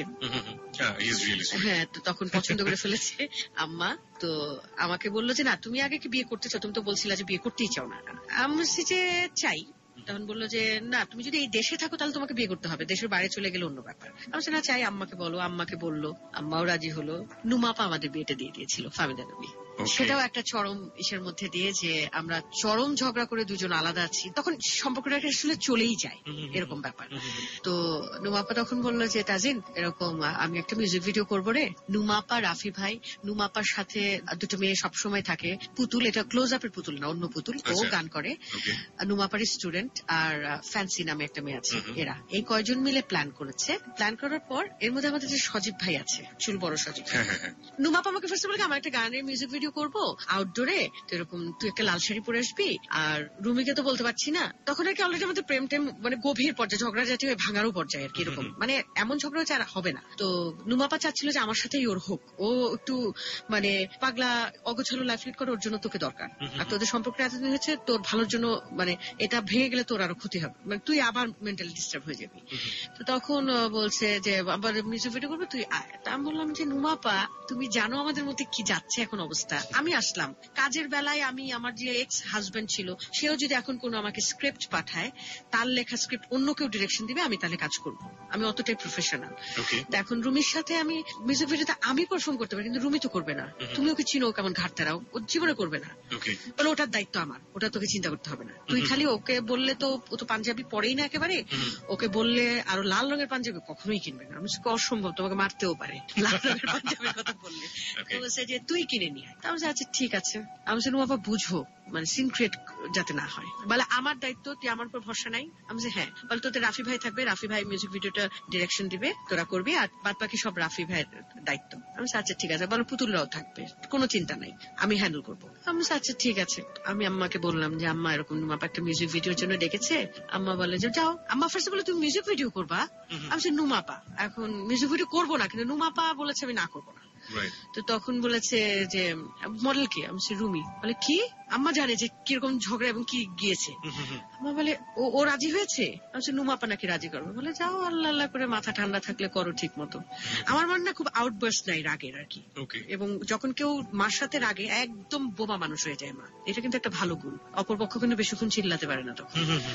তারপরে যেটা হলো যে আমি পুতুল চলে আসছে সকালবেলা বাসা। আমি কি ব্যাপার, তুমি চলে আসছো? আমি তো যাচ্ছিলাম। বলে না, আমার বাসা তো, আমার তো বাসার পিছনে ওদের বাসা ছিল, আর ভাবলাম যে একসাথেই যাই তোমাকে নিয়ে। কিন্তু পরে জেনেছি যে আসলে ও ফার্স্টে গিয়েছে সকালে নুমাপার বাসা, ওখান থেকে প্ল্যান করে তারপর নুমাপাই পাঠিয়েছে ওকে আমার বাসায়।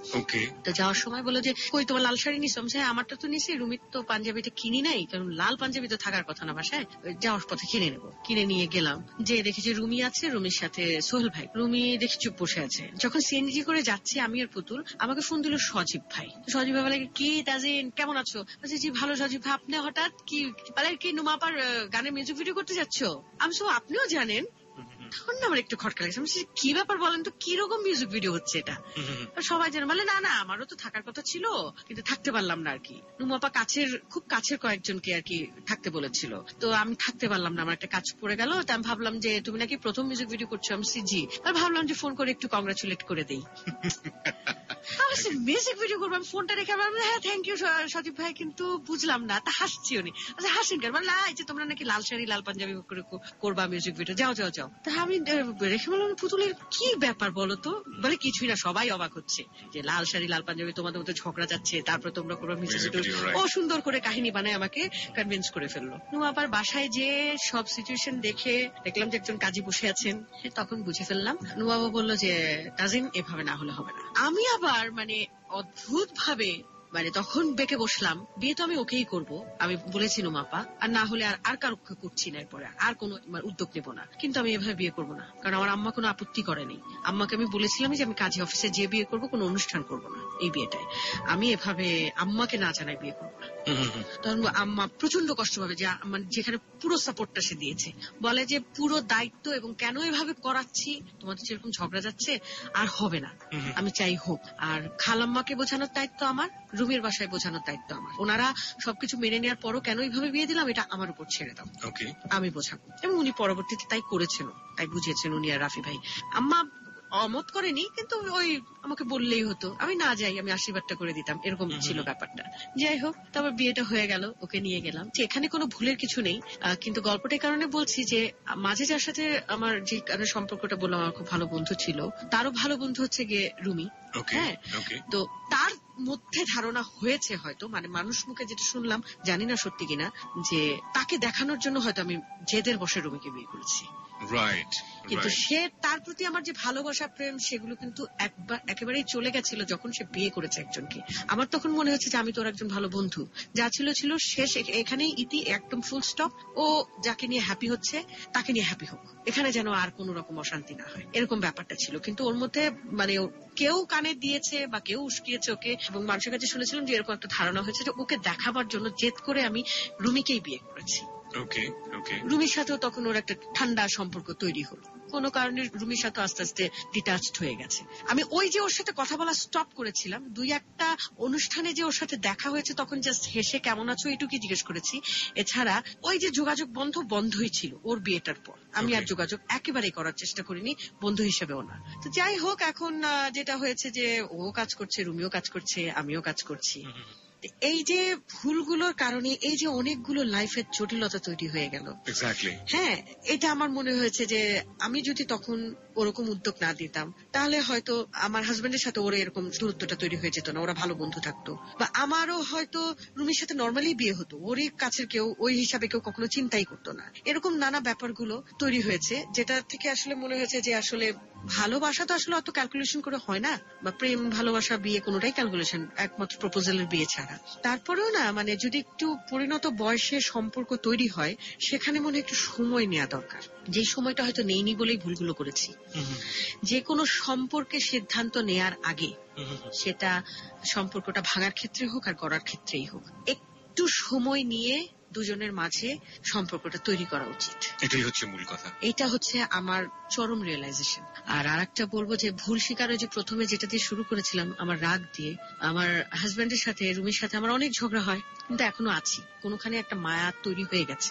চরম ঝগড়া হয় আমাদের, ঝগড়া মানে এখন 3 বছর হলো কোনো ঝগড়া যেটি হয় না, কিন্তু 3 বছর আগেও যদি কেউ দেখতো বলতো যে অসম্ভব, ওদের আজকে ডিভোর্স হয়ে যাবে। মানে প্রতিটা ঝগড়াতেই সবাই এটাই ভাবতো, আমার খালামামারা তো ভাবতোই যে আবার আর একটা ডিভোর্স হবে। তো কিন্তু তারপরে হয়নি, আছি একসাথে। মানে আসলে সবকিছু পারে না, সংসার করতে থাকলে একটা মায়া তৈরি হয়ে যায়, যত যেমনই হোক।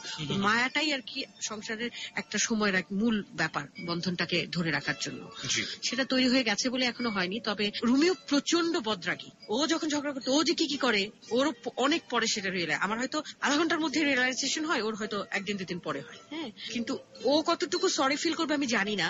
তবে ঝগড়া তো একজনের দোষ তো হয় না, দুজনেরই থাকে, দুজনেরই কম বেশি দোষ থাকে। তো আমি যেটা বলছি, মার কাছেও যেমন আমি সরি বলেছি, আমি যে আউটবার্স্ট গুলো করেছি 3 বছর আগেও, 2.5 বছর আগেও, সেগুলোর জন্য আমি সরি রুমির কাছেও। যে হয়তো আমি আমার মার স্ট্র্যাটেজিটা যদি নিতাম তাহলে হয়তো এতগুলো ঝগড়া হতো না।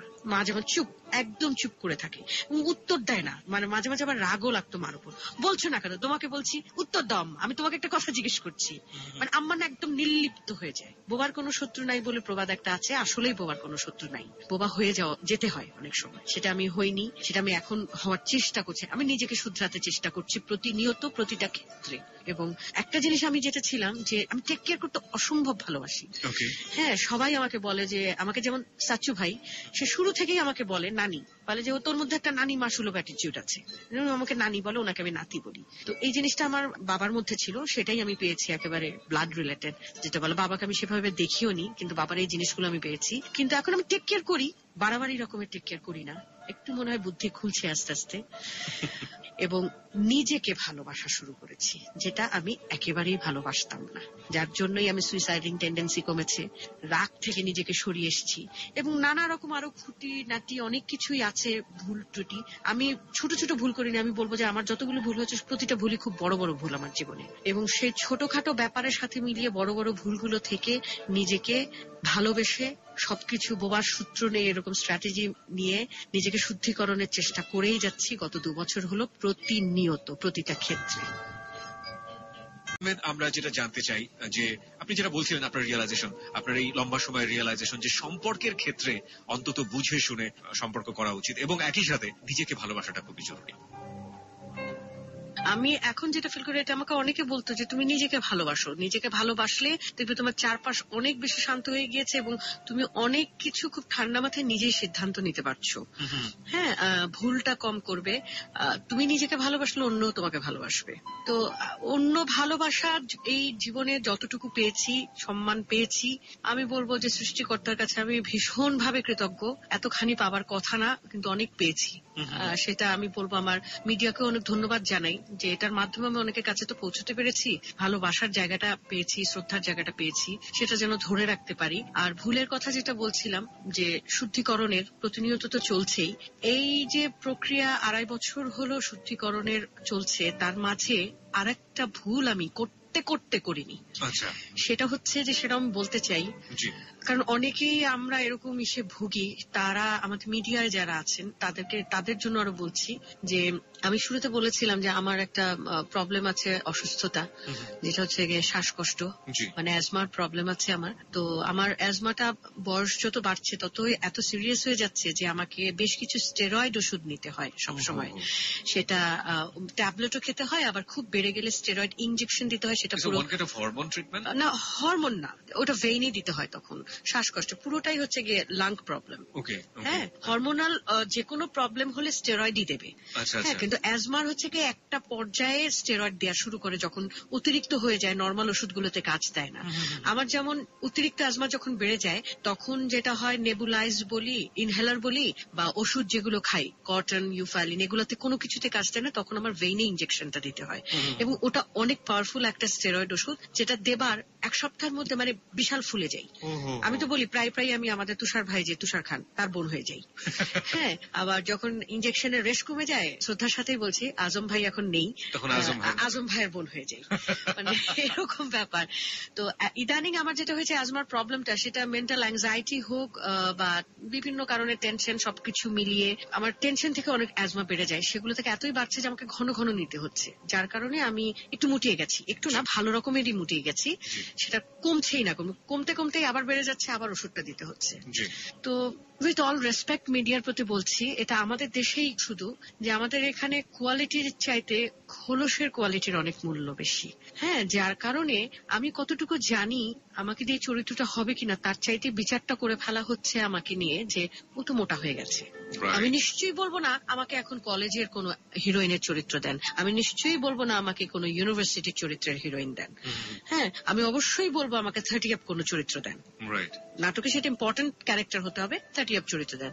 30 নিচের চরিত্র আমি কখনোই বলবো না আমাকে দেন। তো আমি দিলেও আমি করবো না, যত ভালো চরিত্রই হোক। কিন্তু এমন কিছু ব্যাপার হচ্ছে যে এরকম করতে করতে হয়েছে কি, সারাক্ষণ এটা শুনি, এবং সবাই জানে যে আমার অসুস্থতার কারণেই আমার এই মোটাটা। আমি তো চেষ্টা করেই যাচ্ছি, একজন অ্যাক্ট্রেস আমি কেন চেষ্টা করবো না, কিন্তু পারছি না, কাজটা করে যাচ্ছি। তো কাজ থেকে আমাকে নেয়ার চিন্তা থেকে বাদ পড়ছে, যেটার কারণে আমার মধ্যে একটা ফ্রাস্ট্রেশন তৈরি হয়েছিল মাঝখানে। গত বেশ কিছুদিন হলো ফ্রাস্ট্রেশনটা থেকে বেরিয়ে এসেছি আমি। হ্যাঁ, এমন একটা বাজে ফ্রাস্ট্রেশন তৈরি হয়েছিল, আমি সবকিছু থেকে নিজেকে গুটিয়ে ফেলেছি, কোথাও যাই না, কারোর সাথে দেখা করি না, কারোর সাথে কথা বলি না। লোকসম্মুখে গেলে আমার কেমন লাগতো, বাসা কান্নাকাটি করতাম। কাজ পাগল মানুষের যখন কাজ না থাকে তখন মানে খুব অন্য ধরনের একটা অশান্তি কাজ করতে থাকে, এবং কাউকে না কারো সহ্য করতে পারতাম না। কেউ কোনো ভালো কথা বললেও সহ্য হতো না। কেউ হয়তো ভালো কারণেই বলছে যে তাজিন ডাক্তারের সাথে কথা বলো, তোমার যেহেতু এটা এক্সারসাইজ করে কমবে না, যেহেতু স্টেরয়েডে ফোলা, এটা কিভাবে কমতে পারে। হ্যাঁ, কেন আমার তখন জিনিসটা নিতাম নেগেটিভলি, কেন সমস্যা কি, আমি ওটা হলে আপনার সমস্যা কি, আমি তো খালি করছি না, আমি ভরা করছি, কিন্তু আমি জানি কাজ জানি, আমি এরকম ভাবে রিয়াক্ট করতাম। তো একটা সময় হয়েছিল মানে 2-1টা সেটে যে, এবং 2-1টা ভালো ভালো কাজে হ্যাঁ হওয়ার পরও আমার ও তো মোটা, এই কারণে এত বাজেভাবে আমাকে মানে না করে দেয়া হয়েছে, মানে না বাদ পড়েছি কাজটা থেকে। সেটা থেকে আমি আবার ওই সুইসাইডিং টেন্ডেন্সি এত বছর পরেও আমার মধ্যে গড়ে উঠেছিল যে আমি বাঁচবই না, এবং আমি লিখে দিয়ে যাবো যে আমি এই কারণে, আমি না নিতে পেরে এই ব্যাপারগুলো আমি সুইসাইড করলাম। কাউকে আমি এককভাবে দায়ী করছি না, কিন্তু সকলেই দায়ী। এরকম একটা আমি হয়েছে, এবং আমি একদিন আমি খাবার টেবিলে খেতে বসে আমি মানে ভেভো করে কেঁদে দিলাম কথাগুলো বলতে বলতে। আমার হাজবেন্ডও তখন খাচ্ছিল, মাও খাচ্ছিল, দুজনেরই স্বাভাবিকভাবে মন খুব খারাপ হয়ে গেল। তখন আমার হাজবেন্ড বলল, আমি তোমার হাজবেন্ড, তুমি মোটা হলে আমার যদি প্রবলেম না হয় তাহলে সমস্যা কোথায়। আমি বললাম সেটা জানি, কিন্তু আমাকে তো কাজ করতে হবে, আমি কাজ করবো, আমি বসে থাকার মানুষ না। আমার মা তখন বলল যে তোমাকে কাজ করতে হবে না, এটা তোমার প্রফেশন, সেই জন্য তুমি চিন্তা করছো, তো তোমাকে কাজ করতে হবে না, তুমি তো খুব চাওয়া মেয়ে না। চাওয়া মেয়ে নেই বলছে বাড়ি গাড়ি গয়না কাটি, মেয়েদের যে টিপিক্যাল কিছু চাহিদা আছে, ওই চাহিদাগুলো আমার মধ্যে একেবারেই নেই। হ্যাঁ, আমার কথা হচ্ছে সবাইকে নিয়ে সচ্ছল ভাবে থাকবো, কিন্তু বেশি চাওয়া চাই নাই। তোমার তো অত চাওয়া নেই, তাহলে তুমি কেন টেনশন করছো, থাকো এভাবে। তুমি যেহেতু কাজ জানো, তোমার কাজ আসবে, একদিন আসবেই। আর চেষ্টা করে যাও, অসুখটাকে কন্ট্রোল করানোর চেষ্টা করি, যাতে তোমার আর স্টেরয়েড ওষুধ সেভাবে নিতে না হয়, তুমি যাতে না মুটিয়ে যাও।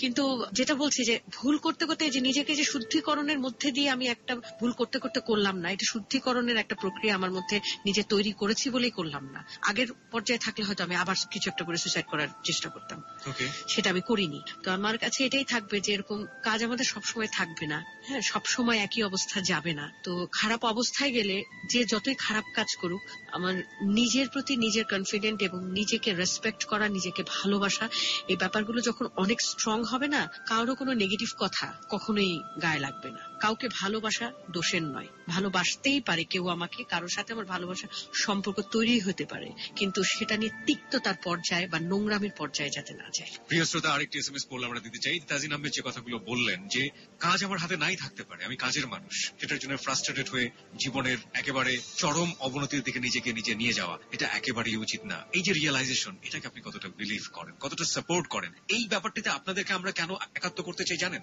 একাত্ম করার বিষয়টা হচ্ছে আপনারাও মাঝে মাঝে অনেক বেশি ফ্রাস্ট্রেটেড হয়ে যান। হয়তো স্কুলে একটা রেজাল্ট ভালো হয়নি, হয়তো কলেজে গিয়ে একটা পরীক্ষা আপনি ফেল করে ফেলেছেন, হয়তো দেখা গেল প্রেমিকার সাথে সম্পর্ক ভালো যাচ্ছে না বা প্রেমিকের সাথে সম্পর্ক ভালো যাচ্ছে না। আপনি যদি আমাদের কাছে একবার ইয়েস লিখে উত্তরটা দেন, তাহলে আপনার কোনো না কোনো ভাবে জীবনে কোনো একটা পর্যায়ে গিয়ে যখন এই ঘটনাটা ঘটাবেন, তখন হঠাৎ করে এই অনুষ্ঠানটার কথা একবার হলো মনে পড়বে, আরে এরকম একটা ঘটনা তো আমি সাপোর্ট করেছি, যে এরকম কাজ করা উচিত না, তাহলে আমি কেন করতে যাচ্ছি?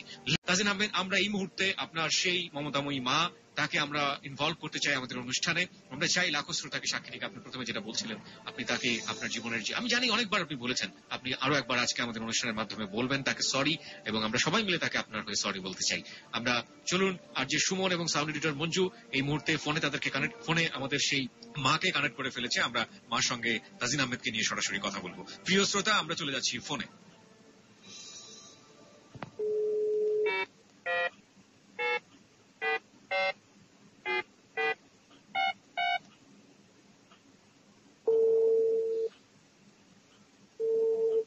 হ্যালো, আসসালামু আলাইকুম আন্টি।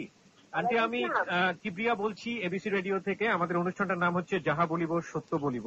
এই অনুষ্ঠানে এসেছিলেন হচ্ছে আমাদের প্রিয় অভিনেত্রী তাজিন আহমেদ, যিনি এখনো আছেন অনুষ্ঠানে। তো এই অনুষ্ঠানটার থিমটা হচ্ছে যেটা যে আপনি হয়তো শুনে থাকবেন, যে এখানে এসে মানুষ তার জীবনের বিভিন্ন রকমের যে ভুল থাকে সেই ভুলগুলো মানুষ স্বীকার করেন। আমরা আসলে এভাবে অনুষ্ঠানটাকে বলি যে ভুল শুদ্ধ মিলিয়ে মানুষ, এবং একজন মানুষ যখন নিজের ভুলটা বুঝতে পারেন, তিনি যখন হাজারটা মানুষকে সেই ভুলটা বলেন, তো মানুষের যারা শোনেন তাদের অপরাধ করার প্রবণতা বা ভুল করার প্রবণতা কমে যায়। তো সেই অর্থে তাজিন আহমেদ আজকে এসেছিলেন আমাদের অনুষ্ঠানে, এবং তাজিন আহমেদ তার জীবনের ভুলগুলো বলেছেন।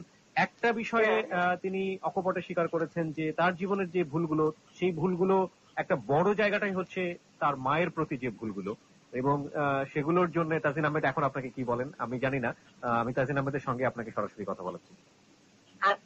আম্মা বলো, তুমি তো শুনলে প্রোগ্রামটা কিছুটা। তোমার সাথে আমি আমার রাগ আগে, এখন ওরকম রাগ নাই, আমি কন্ট্রোল করার চেষ্টা করি। তুমি সেটা নিজেও দেখেছো। আমার রাগের জন্য, আমার রাগ যখন আগে উঠে যেত, কোনো মানুষের মধ্যে থাকতাম না, একেবারে সাইকো পেশেন্ট হয়ে যেতাম পুরো। অনেক করে ফেলেছি। তোমার ওই দিনের কথা মনে আছে কিনা জানি না, ওই যে আমার ঝগড়াঝাটি হয়ে, রুমিও জানতো না যে বাইরে এত কাহিনী হয়ে যাচ্ছে, ও ঝগড়াঝাটি করে রুমের ভেতর চলে গেল, স্টুডিও রুমে। আর এদিকে আমি রাগ কোনোভাবে কন্ট্রোল করতে পারছিলাম না বলে তুমি ঠেকাতে আসলে, তোমাকে আমি ধাক্কা দিয়ে ফেলে দিয়েছিলাম। শেফালি ছিল, শেফালি আমাকে আটকালো, তুমি মাথায় অনেক ব্যথা পেয়েছিলে সেদিন আম্মা। আমার ওইটা এখনো মনে পড়ে এবং আমার খুব খারাপ লাগে। আমি আজকে মানে এই অনুষ্ঠানটার মধ্যে, মানে এবিসিকে অনেক থ্যাংক ইউ দিই যে আমি অনুষ্ঠানটার মধ্যে আমি তোমাকে সরি বলছি। এবং আমি অনেক সময় বলেছি, মনে মনে বলেছি, তোমাকেও বলেছি, তুমি মাফ করে দিয়েছো, কিন্তু আমার নিজের ভেতর থেকে আমি নিজে হালকা হতে পারছিলাম না, যার জন্য আজকে সবার সামনে বলছি যে আমি অনেক বড় অন্যায় করে ফেলেছিলাম সেদিন। আমাকে তুমি ভুলে যেও, মাফ করে দিও। মা কখনো সন্তানকে এইসব করে না, সন্তান মার কাছে সন্তানই, সব মাপের উঠেছে। হ্যাঁ, সেই জন্য মা তোমার কোনো ভুল ধরে নাই, তুমি এটা মনে করো না। তুমি নিজে যদি মনে করো তাহলে সেটা আলাদা কথা। আর ভুল আল্লাহ মাফ করে, আর বান্দারাকে মাফ করবে না। ভুল স্বীকার করা তো বিরাট বড় কথা, কিন্তু সন্তান এর ভুল মা কখনো ধরে না। মা সবসময় মা বাপের চোখে দেখতে হয়। মা কখনো কোনো কিছুতেই হাত দেয় না সন্তানকে, এইটা সবসময় মনে রাখবে। তা জানি, আসলেই মা বাবারা যে বিশাল বড় মনের হয়, এটাই তুমি আবারও প্রমাণ করলা। কিন্তু আমার আসলে আমি কাজগুলো রাগ করে যা যা করেছি, আমি রুমির সাথেও মাঝে মধ্যে, রুমিও অনেক বদরাগী, কিন্তু ওর সাথেও আমি যে রাগ কন্ট্রোল করতে না পেরে অনেক সময় অনেক কিছু বেশি বাড়াবাড়ি করে ফেলেছি, বেশি উত্তেজিত হয়ে গিয়েছি। ওকেও আমি সরি বলছি, তোমাকে বিশেষ করে সরি বলছি। তুমি মাফ করে দিও আমাকে, আর আমাদের জন্য দোয়া করো। তোমাদের জন্য তো আমার সবসময় দোয়া আছে, তোমার আমার সন্তান, তো তোমাদের জন্য দোয়া করতে না আমার। আন্টি, আপনাকে অনেক অনেক ধন্যবাদ। আপনি আমাদের এই অনুষ্ঠানে যেভাবে সময় দিলেন, এবং সত্যি সত্যি মা যে মহান সেটা তো আসলে নতুন করে বলার কিছু নেই। মা তো মাই, মার তুলনা তো মাই, এবং আপনার সম্পর্কে পরবর্তী পর্যায়ে যেসব প্রশংসা তাজিন আহমেদ করেছেন, মার প্রতি তার যে উপলব্ধি, সেই উপলব্ধি, মা সন্তানের এই যে সম্পর্ক, সেটা সারাটা জীবন অটুট থাকুক, এই দোয়া থাকবে আমাদের এই অনুষ্ঠান থেকে। আপনি অনেক ভালো থাকবেন। আসসালামু আলাইকুম। ওয়ালাইকুম আসসালাম। ওকে, আমরা ফোন থেকে ফিরলাম। অসাধারণ একটা মুহূর্ত। সকল সন্তানই মাকে এভাবে সরি বলুক, কারণ মাকে তো আসলে সরি বলতেই হবে, কারণ মা যে কষ্ট করে দুনিয়াতে সন্তানকে লালন পালন করেন, যতটা কষ্ট সহ্য করেন একজন মমতাময়ী মা, সেই জায়গাটিতে পৃথিবীতে আর কাউকে কখনোই বসানো যায় না, কোনোভাবেই যায় না। এবং এটা তো বলাই হয়ে থাকে যে একজন সন্তানের কাছে সবচাইতে শ্রেষ্ঠ গিফটটা কি, সবচাইতে শ্রেষ্ঠ উপহারটা কি, যদি উপরওয়ালা দিয়ে থাকেন সেটা হচ্ছে তার মা। এই জায়গাটিতে আর কোনো কিছুই কোনোভাবে উচ্চারিত হয় না। পৃথিবীতে যতগুলো শব্দ আছে দেখবেন বাবার ক্ষেত্রেও অনেক বেশি ডিফারেন্স আছে সেই শব্দগুলো উচ্চারণ করার জন্য। ড্যাড, পাপ্পা, বাবা এবং ফাদার, কোনোটার সাথে কোনোটার মিল নেই। কিন্তু মা দেখেন, মম, মাদার, মাম্মি, সবগুলোই না মোটামুটি ম দিয়ে। এবং এই যে মা, এই মার সাথে না পৃথিবীর কোথাও কারোরই কোনো তুলনা হয় না, তুলনাহীন। ঈশ্বরের পরেই তো আসলে মার স্থান, এবং মার কাছে আমাদেরকে বারবার ফিরে যেতে হবে। সুতরাং মার কাছে যদি কোনো ভুল করে থাকেন আজকের এই অনুষ্ঠান শোনার পরে তাজিন আহমেদের মতো আপনারা সরি বলে দিন। প্রিয় শ্রোতা, আমরা SMS পোলের রেজাল্ট পেয়ে গিয়েছি এবং আমরা SMS পোলের রেজাল্ট এই মুহূর্তে জানবো কম্পিউটারের কাছ থেকে। চলুন দেখা যাক কম্পিউটার কি বলছে। Yes, 99%. No, 0%.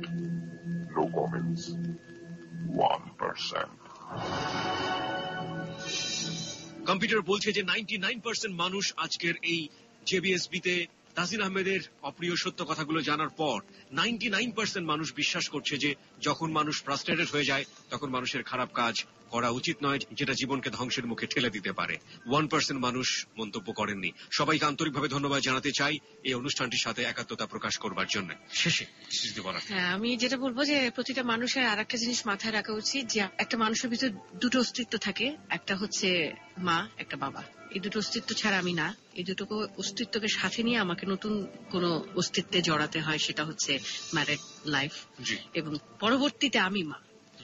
এই ব্যাপারগুলো মাথায় রাখা উচিত। আর আরেকটা ব্যাপার আমি বলবো যে প্লিজ প্লিজ এবং প্লিজ, ভুল আমরা প্রত্যেকেই সবাই করি।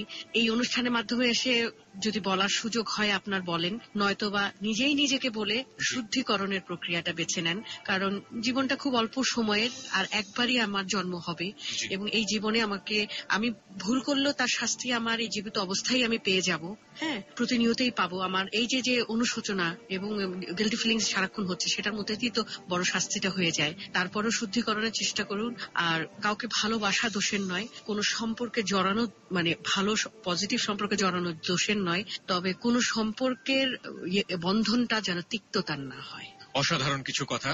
আমরা আবারও স্যালুট জানাতে চাই আমাদের এই প্রিয় অভিনেত্রীকে, যিনি এতটা সাহস নিয়ে এসে নিজের জীবনের অপ্রিয় সত্যগুলো যে মানুষদের জন্য তিনি কাজ করেন সেই মানুষের কাছে অন্তর থেকে তুলে ধরেছেন। অন্তর থেকে শ্রদ্ধা আবারও তাজিন আহমেদের জন্য। প্রিয় শ্রোতা, শেষ হয়ে যাচ্ছে যাহা বলিব সত্য বলিব তাজিন আহমেদ পর্যন্ত যতটুকু হয়, মানে যে অপ্রিয় সত্য